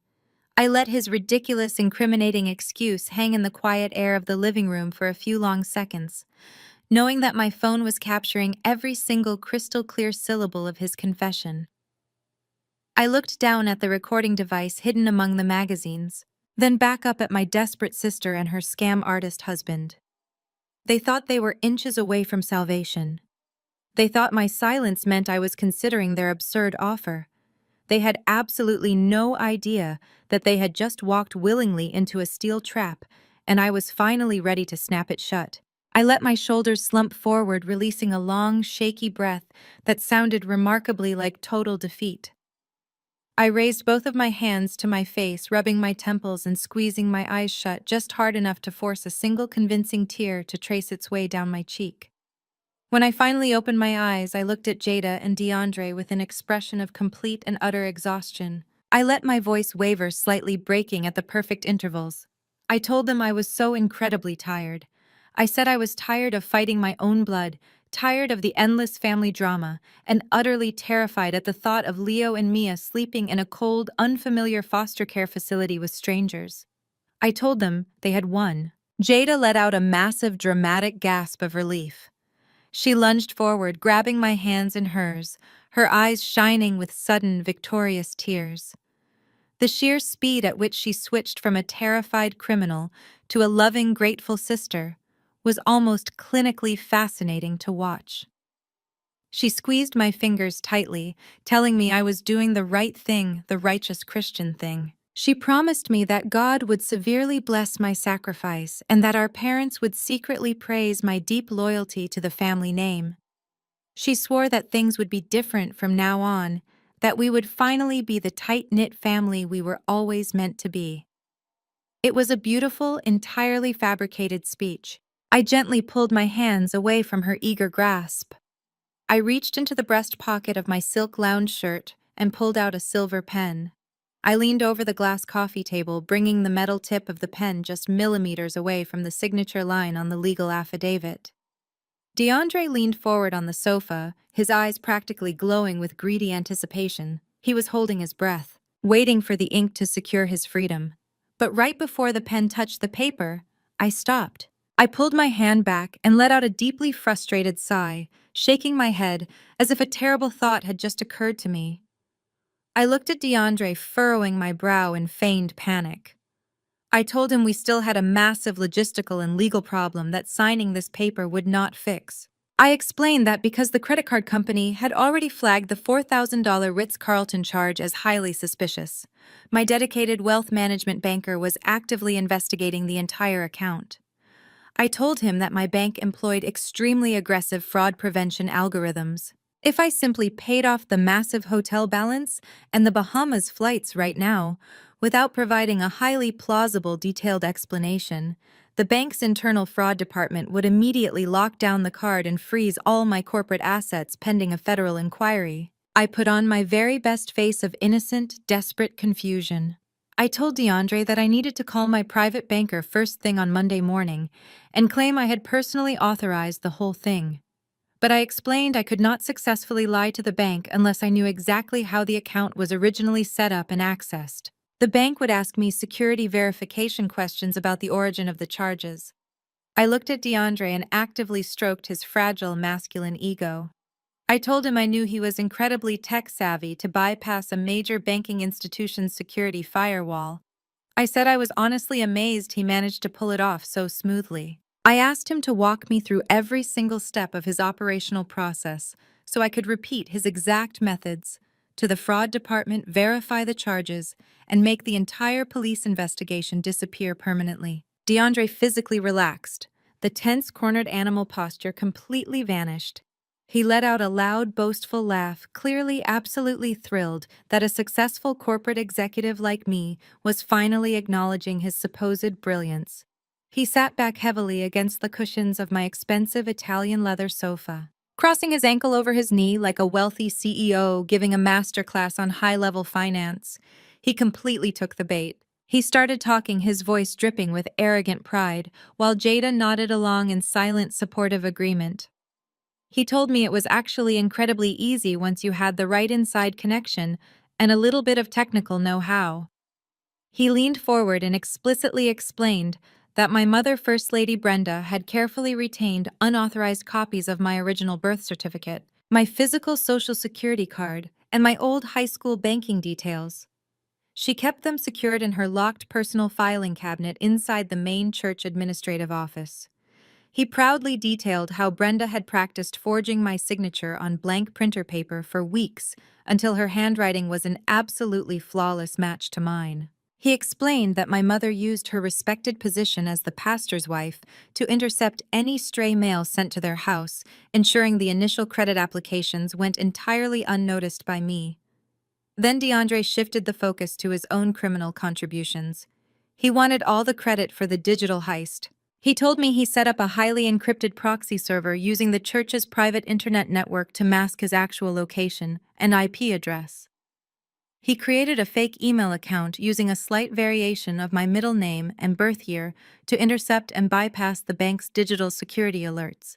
He chuckled a dark, sickening sound as he recounted how he easily answered all my strict security questions because he obviously knew my mother's maiden name, the name of my first childhood pet, and the exact street I grew up on. He detailed exactly how he logged into the secure banking portal, authorized the black-tier credit card for the Bahamas trip, and actively manipulated the massive wire transfers to funnel the cash directly into his failing crypto accounts. He bragged about overriding the two-factor authentication by linking a burner phone to the account profile. He confessed to absolutely everything, every specific date, every digital method, every forged document, and every stolen dollar. He was so incredibly eager to prove his superior intelligence to me that he happily outlined a textbook case of federal wire fraud, aggravated identity theft, and criminal conspiracy right in the middle of my living room. He implicated himself. He implicated his wife, who was sitting right next to him, and he completely implicated our mother. He finished his grand monologue with a highly satisfied smirk. He gestured casually toward the printed affidavit resting on the table, telling me that all I had to do was sign the paper, call the bank with his brilliant cover story, and we would be one big happy family again. He assured me he would handle the kids and the police once my signature was on the page. I looked at the legal document. I looked at Jada, who was already mentally planning her triumphant victimhood return to her social media followers. Then I set my silver pen down on the glass table. The soft, sharp click of the metal hitting the thick glass seemed to echo incredibly loudly in the quiet room. My physical posture completely transformed in a fraction of a second. The slumped shoulders vanished. The fake tears dried instantly. I stood up straight, radiating the icy, calculating, merciless authority that my corporate clients paid my firm millions of dollars to deploy against their worst enemies. I reached over to the stack of glossy magazines. I picked up my cell phone, turned the bright screen directly toward them, and pressed the red square to stop the voice memo recording. I tapped the screen once more to hit the play button. DeAndre's arrogant, boastful voice instantly filled the room, crystal clear and undeniable, explaining exactly how First Lady Brenda had forged my signature. I let the recording play for 10 excruciating seconds before pausing it. The silence that followed was absolute, heavy, and suffocating. All the color rapidly drained from Jada's face, leaving her looking pale and suddenly very sick. DeAndre completely froze, his boastful smirk collapsing violently into a mask of pure, unadulterated horror. His eyes darted from the phone in my hand to my cold, unblinking face.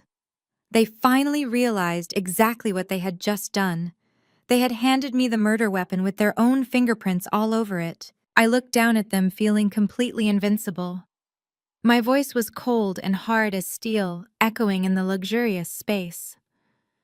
I told them there would be no signed affidavit today. I told them there would be no paid hotel bill, no cover story with the bank, and absolutely no family reconciliation. I informed them that I now possessed a legally binding, extremely detailed audio confession of their massive federal crimes, and I had already retained the best forensic accountants in the state. I pointed my finger firmly toward my heavy oak front door. I told them they had exactly 30 seconds to get out of my penthouse before I called the building security team and the Atlanta Police Department to have them immediately arrested for trespassing and attempted extortion. Jada opened her mouth to scream, to cry, to beg again, but no sound came out. DeAndre scrambled off the sofa, grabbing his wife by the arm and dragging her toward the foyer. They stumbled out the door, the heavy oak slamming shut behind them, leaving me alone in the absolute quiet of my victory. The trap had worked perfectly. I locked the door behind them, walked back to my living room, and immediately uploaded the audio file to 3 separate secure cloud servers. I forwarded a copy directly to Vince, my private investigator, with a single sentence attached. "The final nail is ready. The final nail is ready." But as satisfying as it was to know Jada and DeAndre were legally trapped, they were merely symptoms of a much larger disease. The true architect of my misery, the man who had enabled the financial abuse and orchestrated the toxic dynamic of our family, was my father. Pastor Calvin ruled his megachurch with absolute authority. His pulpit was his throne, and the massive, glittering building was his impenetrable fortress. If I wanted to completely dismantle the cycle of abuse, I could not just cut off the branches. I had to rip the entire operation out by the roots. I needed to destroy his fortress. On Monday morning, while my parents undoubtedly thought I was busy lying to my bank to cover up their crimes, I initiated a deep dive into the corporate structure of my father's church. Most people in Atlanta assumed Pastor Calvin owned the sprawling worship center outright. He certainly acted like he did. He constantly bragged about the multi-million-dollar renovations, the state-of-the-art sound system, and the massive crystal chandeliers that hung in the fellowship hall. He spoke of the building as his personal legacy, a monument to his supreme spiritual leadership. But I am a financial fixer. I know that highly narcissistic people often project massive wealth to hide massive liabilities. I accessed the county commercial property records database and began tracing the parcel numbers tied to the church's address. It took less than an hour to uncover the massive, embarrassing truth my father had spent a decade hiding from his congregation. Pastor Calvin did not own a single brick of that building. The megachurch was entirely a facade built on rented ground. The property was actually owned by a massive commercial real estate conglomerate called Apex Holdings, headquartered in Chicago. My father was nothing more than a glorified commercial tenant locked into a highly restrictive 30-year triple-net lease. This revelation completely changed the battlefield. My father derived all his community power from that specific location. If he lost the building, he would lose the congregation, the massive weekly tithes, and his pristine public image. I immediately instructed David, my forensic accountant, to shift his focus from my stolen credit cards to the financial health of Apex Holdings and their Atlanta portfolio. What David found by Tuesday afternoon was the absolute ultimate vulnerability. Apex Holdings was currently undergoing a massive corporate restructuring. They were aggressively liquidating their underperforming assets across the Southeast region to free up liquid capital. And my father's megachurch was sitting right at the very top of their underperforming list. David pulled the internal financial filings that Apex had submitted to the commercial real estate database. The documents painted a picture of absolute financial desperation on my father's part. Because DeAndre's crypto Ponzi scheme was rapidly collapsing, and because my mother was constantly draining the church's operating funds to pay the minimum balances on my stolen credit cards, the church was completely broke. They were severely bleeding cash. In fact, Pastor Calvin was currently 3 full months behind on his massive commercial rent payments. Apex Holdings had already issued 2 private notices of default. They were actively preparing to evict the church, but they were hesitant to initiate the highly public, messy legal process of throwing a prominent black megachurch out onto the street. Apex simply wanted to sell the defaulted lease contract to a third-party debt buyer, wash their hands of the massive headache, and recoup whatever pennies on the dollar they could. I sat in my office staring at the commercial default notices on my computer screen, feeling an overwhelming surge of absolute power. My father had stood in the police precinct hallway just days ago, puffed up his chest, and threatened to use his network to bankrupt my business. He tried to intimidate me with his massive wealth and his holy authority. He had no idea that his entire empire was currently sitting on the real estate chopping block, completely exposed and up for grabs to the highest bidder. I picked up my secure office phone and called my elite corporate real estate attorney, a ruthless negotiator named Harrison. I did not tell Harrison this was a personal family vendetta.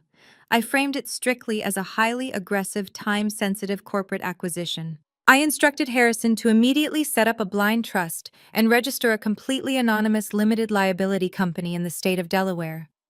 We named the shell corporation Vanguard Horizon Equities. The Delaware registration would guarantee absolute ironclad anonymity. My name would not appear on a single public document. Once the LLC was legally established, I authorized Harrison to contact Apex Holdings directly. I told him to make an aggressive all-cash offer to purchase the entire defaulted lease portfolio containing my father's church. Apex Holdings was absolutely thrilled to hear from us. They were desperate to offload the toxic asset. Their corporate brokers eagerly sent over the massive stack of commercial lease contracts, the building blueprints, and the default history. Harrison ruthlessly negotiated the purchase price down, using the church's severe financial delinquency as massive leverage. Because I was offering a lump sum of clean liquid cash to close the deal within 48 hours, Apex agreed to sell the property rights and the active lease contract at a steep discount. By Thursday morning, the final acquisition contracts were drafted and waiting on my glass conference table. I had spent years building a massive, highly diversified personal investment portfolio. I had millions in liquid cash reserves legally earned through relentless hard work, late nights, and brilliant corporate strategy. While my sister was buying fake designer bags with stolen money, and my father was begging for donations, I was quietly building a financial fortress of my own. I authorized the massive wire transfer from my private wealth management account to the escrow company. The money cleared immediately. I picked up my gold fountain pen and signed my name on the final acquisition documents as the sole managing director of Vanguard Horizon Equities. The transfer of power was completely silent.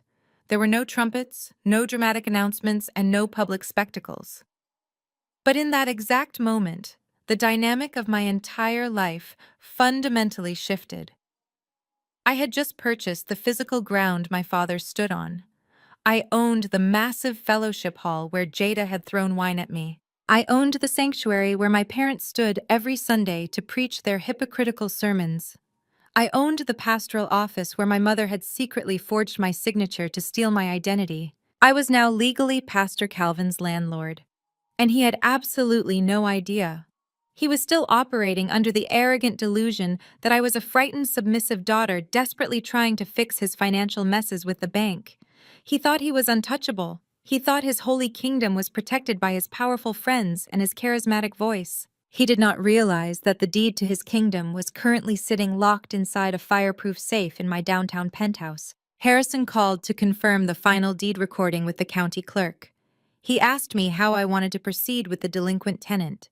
He noted that because the church was already 3 months in default on the rent, I had the immediate legal right to serve a commercial eviction notice.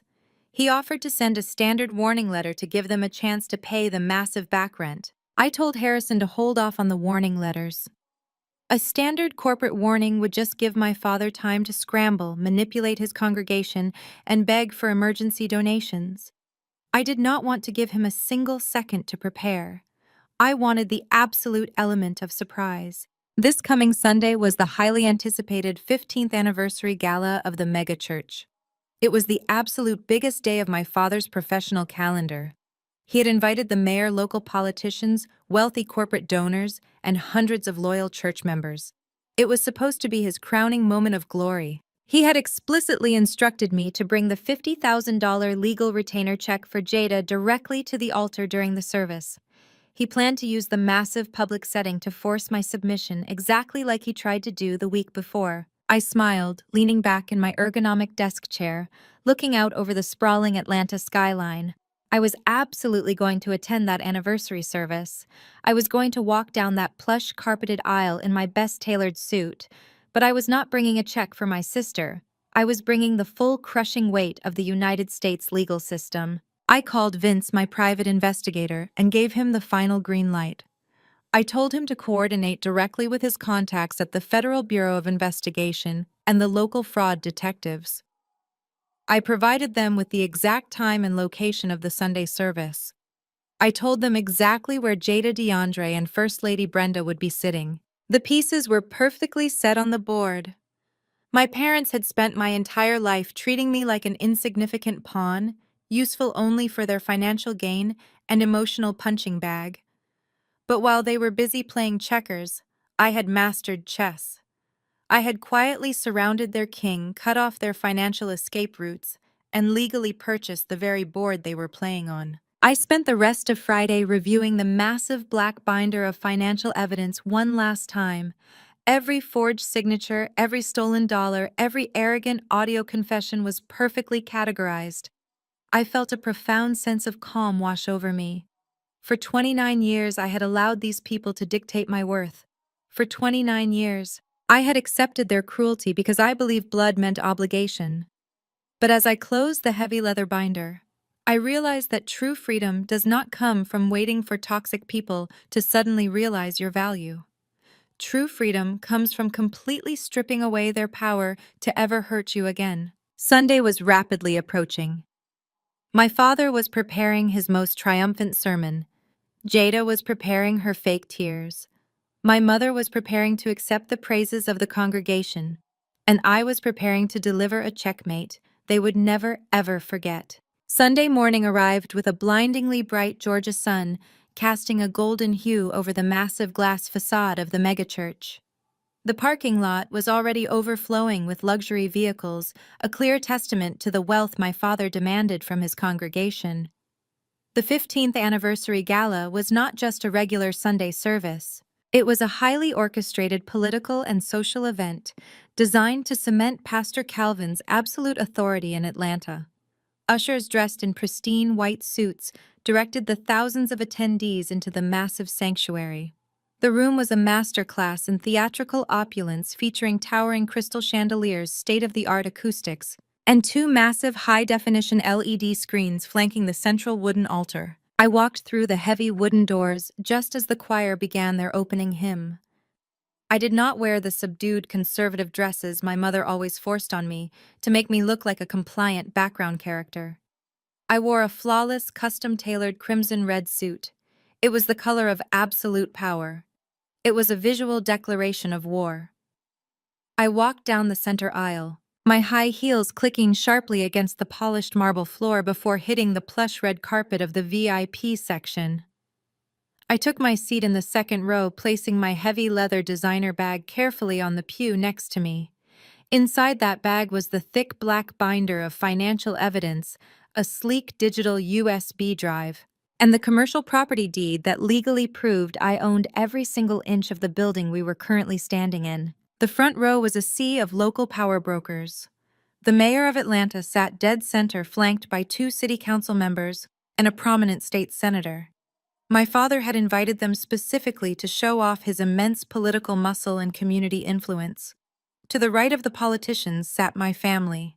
My mother, First Lady Brenda, was draped in expensive designer silk, wearing a massive, elaborate church hat that I now knew was paid for with my stolen identity. She waved graciously to the congregation, completely blind to the federal net closing around her. Next to her sat Jada and DeAndre. They looked absolutely terrible. Despite the heavy professional makeup Jada had plastered on her face, her eyes were bloodshot and swollen from days of frantic crying. DeAndre was sweating profusely through his expensive custom suit. He kept checking his watch and shifting nervously in his seat. They had spent the last 48 hours living in a state of pure terror after I kicked them out of my penthouse with their recorded confession. They were likely praying that my father could pull off a massive public miracle today and bully me into silence before the police acted on the child abandonment charges. The music swelled to a dramatic crescendo, and Pastor Calvin stepped up to the clear acrylic podium. The congregation rose to their feet in a massive wave of applause. My father soaked in the adoration, raising his hands to silence the room with practiced, charismatic ease. He began his sermon with sweeping rhetoric about the history of the church, the obstacles they had overcome, and his grand vision for the future. He paced back and forth across the massive stage, his voice booming through the million-dollar sound system. After 45 minutes of triumphant preaching, the tone of his voice suddenly shifted. The energetic, booming cadence dropped into a soft, serious, and deeply emotional register. He walked back to the center of the altar, gripped the sides of the podium, and looked out over the sea of faces. He began talking about the sacred institution of the family. He told the congregation that the devil was constantly working to tear righteous families apart through vicious rumors, jealousy, and financial hardship. He spoke about how true Christian love requires massive sacrifice, endless forgiveness, and total submission to pastoral authority. I sat perfectly still, my face a mask of cold stone. I knew exactly what was coming. This was the ambush. My father looked directly down at me in the second row. The camera operator immediately swung the massive crane camera in my direction, and my face was instantly projected onto the two 50-foot LED screens flanking the altar. A collective hush fell over the thousands of people in the room. Pastor Calvin spoke directly into his microphone, his voice echoing with heavy, calculated emotional weight. He told the congregation that his family was not immune to the attacks of the enemy. He vaguely referenced the swirling rumors regarding Jada and DeAndre, framing their horrific child abandonment as a simple, stressful misunderstanding blown completely out of proportion by malicious gossip. Then he pivoted to me. He announced that his youngest daughter, Zoe, a highly successful corporate executive, was sitting in the audience today to publicly demonstrate the unbreakable bond of their family. He did not ask me to come up. He commanded it. He raised his hand, pointing directly at me, and called me up to the altar. He told the thousands of people watching that I was coming forward to publicly forgive my sister for any recent misunderstandings, but more importantly, he announced that I was coming forward to present a massive $50,000 seed money donation to officially launch DeAndre's new youth crypto ministry. He framed it as an ultimate act of familial healing and spiritual obedience.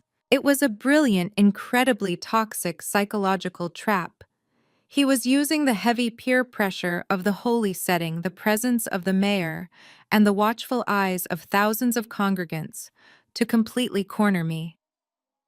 In his arrogant mind, there was absolutely no way I would dare cause a massive public scene and humiliate the family in front of the city's political elite.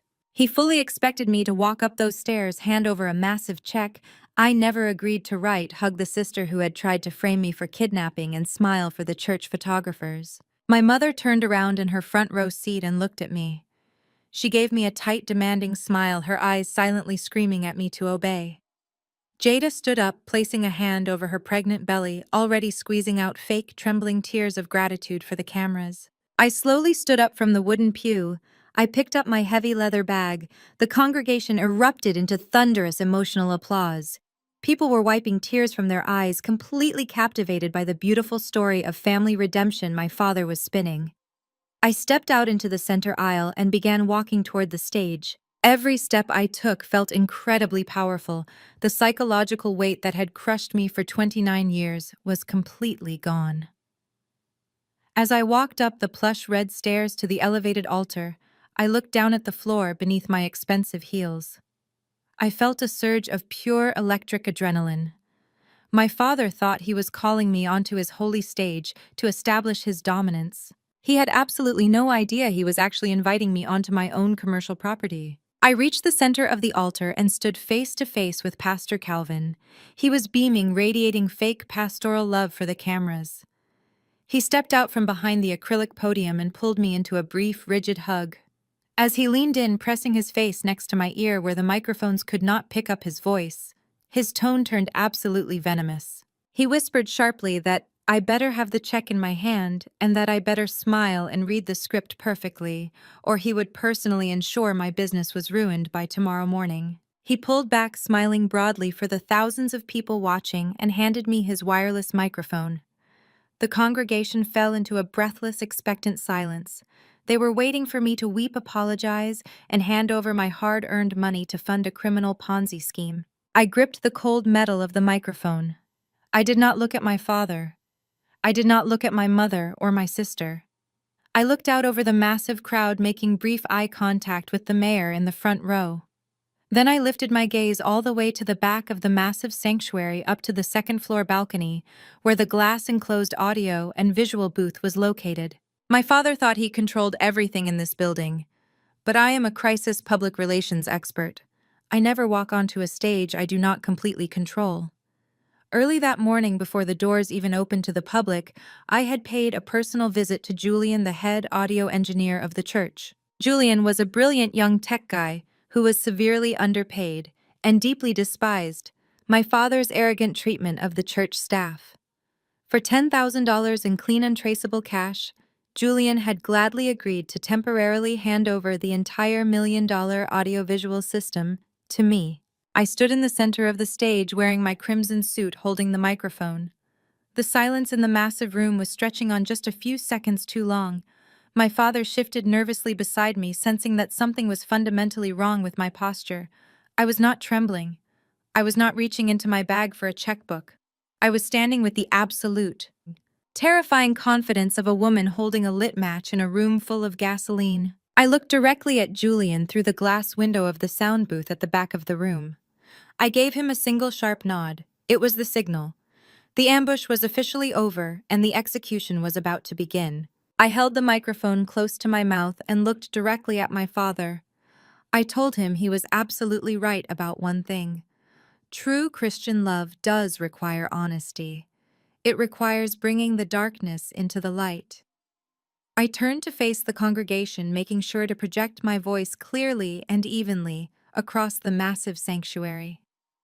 I announced that instead of a monetary donation, I had decided to give my family and this church something infinitely more valuable. I was giving them the absolute, unfiltered truth. I lowered the microphone. Up in the sound booth, Julian pushed the master fader up.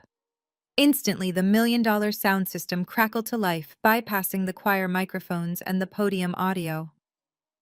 DeAndre's arrogant, boastful voice boomed through the massive overhead speakers, echoing off the stained glass windows and the high vaulted ceilings. The audio quality was pristine. Every single syllable of his confession from my living room was magnified 100 times over. The congregation heard him laugh, a dark and sickening sound, as he proudly explained how First Lady Brenda had carefully kept my original birth certificate and Social Security card locked in her pastoral office. They heard him explicitly detail how my mother had relentlessly practiced forging my signature on blank printer paper until it was a flawless match.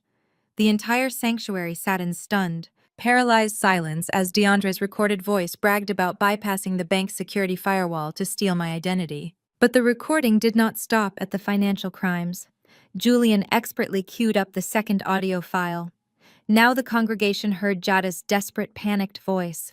They heard her confess to leaving her 5-year-old and 3-year-old children completely unsupervised in the Ritz-Carlton lobby so she and DeAndre could fly to the Bahamas on my stolen black tier credit card. They heard her begging me to sign a fake legal affidavit to help her commit perjury and avoid state prison time for child abandonment. The reaction was instantaneous and explosive.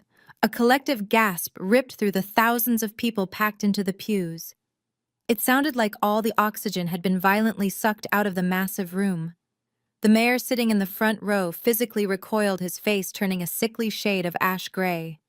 He immediately stood up, signaling to his security detail that he needed to evacuate the premises immediately to avoid the impending political fallout. The city council members scrambled over each other to follow him out of the VIP section. My father was violently shaking. He lunged toward the clear acrylic podium, frantically pressing the mute buttons on the audio console hidden beneath the surface, completely unaware that Julian had entirely overridden the stage controls from the booth. Pastor Calvin yelled into his dead microphone, his face purple with rage, commanding the audio team to cut the power, but his voice barely carried past the first few rows. The booming recording of his son-in-law confessing to federal wire fraud completely drowned him out. Down in the front row, the reality of her total destruction finally hit Jada. The fake pious smile she had worn just minutes ago had completely vanished. She looked around at the thousands of congregants who were now staring at her with pure, unadulterated disgust. These were the same people who had blindly followed her mommy influencer social media accounts. Now they were loudly murmuring, pointing fingers and shaking their heads. Jada panicked. She grabbed her designer purse, shoved DeAndre hard in the chest, and scrambled out of the pew. She was making a desperate run for the side exit doors located near the choir loft. But before Jada could even take 10 steps down the carpeted aisle, the heavy oak double doors at the very back of the main sanctuary swung open with a loud, resounding crash. The bright morning sunlight flooded into the back of the room, casting long silhouettes down the center aisle. A team of 12 men and women in dark suits and tactical windbreakers stepped into the church. The bold yellow letters FBI were printed clearly across the backs of the lead agents' jackets. Flanking them were uniformed officers from the Atlanta Police Department and 2 plainclothes detectives from the Financial Fraud Division. The low murmur of the congregation instantly erupted into absolute chaos. People were standing up in their pews, pulling out their smartphones and recording the unprecedented spectacle. The holy sanctuary had officially transformed into a live crime scene. The federal agents did not rush. They walked down the long, plush red carpet of the main aisle with slow, deliberate, terrifying authority. The sea of churchgoers parted instantly, terrified of getting in the way of a federal raid. Detective Miller, the same investigator I had spoken to at the precinct, led the local police unit straight toward the altar. I stood perfectly still in the center of the stage, watching the tactical team approach. I reached into my heavy leather designer bag and pulled out the massive 4-inch thick black binder. It contained every forged document, every digital IP log, and the complete financial timeline of the $1.2 million they had stolen from me. I walked over to the clear acrylic podium, standing right next to my hyperventilating father, and dropped the heavy binder onto the surface. The massive thud echoed loudly over the stage. I looked down at my mother, who was sitting frozen in the front row. She was gripping the wooden pew in front of her so hard, her knuckles were completely white. I leaned over the edge of the stage and spoke directly to her, my voice slicing through the chaotic noise of the room. I told her that her beautiful designer church hat looked absolutely stunning today, but it was a shame she bought it with my stolen credit score. I told her the bill was finally due. The federal agents reached the front of the sanctuary. 2 heavily armed FBI agents immediately surrounded DeAndre. He did not put up a fight. He looked completely hollowed out, staring blankly at the marble floor as they aggressively spun him around and slammed his hands behind his back. The sharp, metallic click of the steel handcuffs locking around his wrists was loud enough for the first 5 rows to hear.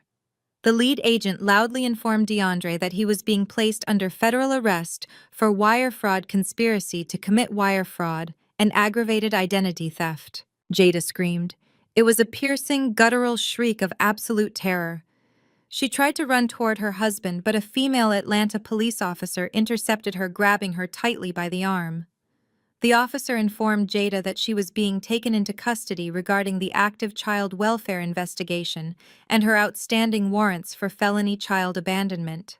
But the ultimate crescendo of the morning was reserved for First Lady Brenda. Detective Miller stepped directly in front of her. My mother tried to stand up tall, desperately attempting to utilize her holy authority one last time. She puffed out her chest and indignantly told the detective that she was the first lady of this ministry, that she demanded respect, and that they had absolutely no legal right to interrupt a sacred worship service. Detective Miller did not even blink. He pulled out a folded federal warrant from his jacket pocket and held it directly in front of her face. He told her that he did not care if she was the Queen of England. He stated clearly for everyone in the front rows to hear that Brenda was being placed under arrest for massive identity theft, bank fraud, and the forgery of over $1 million in fraudulent commercial loans. My mother completely lost her mind. The polished, elegant facade she had maintained for decades shattered into a million pieces. She started thrashing wildly, screaming obscenities that no pastor's wife should ever know, let alone scream inside a sanctuary.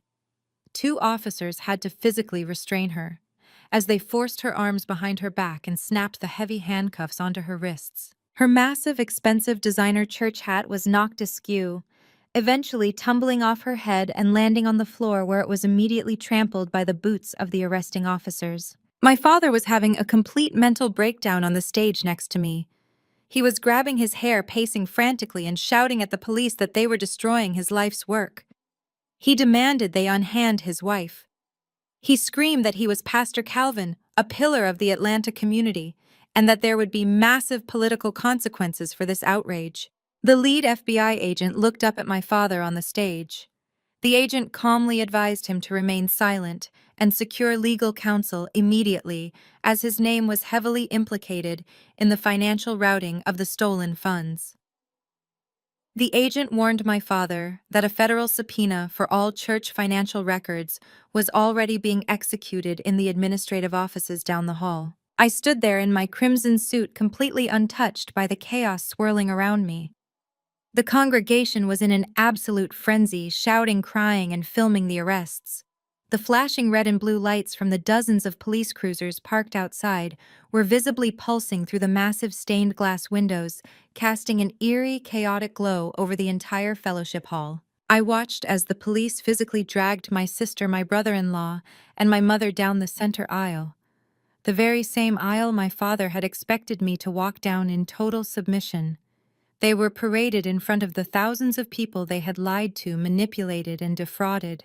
There was no dignity left. There was no holy respect. They were exposed as the parasitic criminals they truly were. My father finally stopped pacing. He turned to me, his chest heaving, his eyes wide with a mixture of absolute hatred and profound disbelief. He pointed a trembling finger at my face. He told me I was a monster. He said I had destroyed my own family and burned down the house of God just to satisfy my selfish, bitter ego. I looked at this broken, arrogant man. The man who had refused to pay for my college. The man who had threatened to destroy my career. The man who had watched his wife steal my identity and actively benefited from the crime. I felt no pity. I felt no remorse. I felt only the clean, sharp edge of total victory. I stepped closer to him, invading his personal space just like he had done to me at the police precinct. I looked him dead in the eye, my expression completely impassive. I told him he was wrong. I told him I did not burn down the house of God. I simply called the exterminators to take out the pests. My father stared at me, his chest heaving violently, his face contorting into an ugly, terrifying mask of pure wrath. The veins in his neck bulged against his stiff white collar. He raised his hands, pointing his shaking fingers toward the heavy wooden doors at the back of the sanctuary, and screamed with every ounce of air left in his lungs. He told me I was officially banished from his church. He declared that I was no longer his daughter, no longer a member of his holy flock, and permanently exiled from the house of the Lord. He commanded me to turn around, walk out of his sacred building, and never show my face in his presence again. I did not move a single inch. I stood perfectly grounded on the plush red carpet of the altar. I smiled. It was a slow, genuine smile of absolute, undeniable victory. I reached back into my heavy leather designer bag and pulled out a crisp white manila envelope. I slipped my hand inside and retrieved the thick stack of legal documents, complete with the official county clerk's gold foil seal stamped firmly on the front page. I stepped right up to the clear acrylic podium, casually pushing his leather-bound sermon notes aside, and placed the heavy documents squarely in front of him. I kept my voice perfectly level, ensuring the microphone picked up every single syllable for the remaining congregants and the stunned church board members to hear. I told him he was severely mistaken. I looked him dead in the eye and said, "Actually, Calvin, this is my building now." He stopped breathing. He looked down at the documents, his eyes darting rapidly over the heavy black text.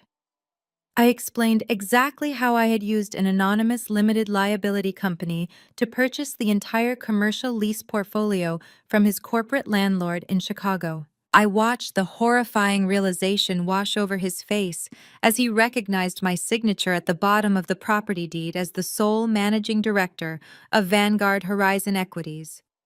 I leaned in slightly, my voice dropping to a cold, authoritative whisper that echoed through the massive speakers. I reminded him that he was currently 3 full months behind on his massive commercial rent payments. I tapped my manicured fingernail against the top document of the stack. I told him this was a formal, legally binding eviction notice. I told him he had exactly 7 days to clear his personal belongings out of his extravagant pastoral office and completely vacate my property. He staggered backward, as if I had physically struck him across the face. The booming, charismatic megachurch pastor was entirely gone, replaced instantly by a broken, hyperventilating old man who suddenly realized he had absolutely nothing left in the world. The few remaining church elders who had not fled during the federal police raid walked up to the altar. They took one look at the formal eviction notice, glanced at the massive binder of financial fraud evidence I had left on the stage, and turned their backs on him in absolute silent disgust. His entire empire, built on decades of manipulation and stolen money, evaporated into thin air in less than 20 minutes. 6 months have passed since that explosive Sunday morning, and the dust has finally settled over the absolute ruins of my former family. The federal justice system moves quickly when you hand them a perfectly organized, airtight binder of financial evidence and crystal-clear audio confessions. DeAndre pled guilty to federal wire fraud conspiracy and aggravated identity theft. He did not have a fancy defense lawyer because the massive retainer fee never arrived. He was sentenced to 5 years in a federal penitentiary in Florida. There are no cryptocurrency mixers in prison. There are no expensive linen vacation shirts or luxury watches. He wears a standard-issue khaki uniform and works in the prison laundry facility for less than $1 an hour. The arrogant smirk he wore in my living room has been permanently erased. My mother, First Lady. Brenda managed to avoid a federal prison cell solely due to her advanced age and her sudden willingness to fully cooperate with the prosecutors against her own son-in-law. However, the judge did not let her walk away freely. She was sentenced to 3 years of strict federal house arrest and ordered to pay massive financial restitution. She was forced to move out of the sprawling suburban colonial house after the bank foreclosed on it. She now lives in a tiny, cramped apartment on the outskirts of the city. Her massive collection of expensive designer church hats and luxury silk dresses are completely useless to her now. She wears a bulky black GPS ankle monitor strapped to her leg. The tight-knit church community she used to look down upon now relentlessly gossips about her spectacular fall from grace. She is a prisoner in her own home, entirely stripped of the glamorous public image she stole my identity to create. The most tragic yet entirely earned downfall belonged to Jada. The golden child lost absolutely everything. When the Atlanta Police Department finalized their child abandonment investigation, Child Protective Services permanently removed Leo and Mia from her care. The state formally placed the children in the custody of DeAndre's parents, who turned out to be incredibly stable, hardworking people who were completely horrified by the criminal actions of their son and daughter-in-law. Jada's lucrative social media influencer career completely imploded overnight. When the news of the hotel abandonment and the credit card fraud leaked to the public, her 500,000 followers turned on her with vicious speed. Every single one of her corporate brand sponsors dropped her contracts immediately. She was forced to declare total bankruptcy. Today, my 33-year-old sister works the late-night shift at a fast food drive-through window just to make enough money to pay her court-ordered legal fines.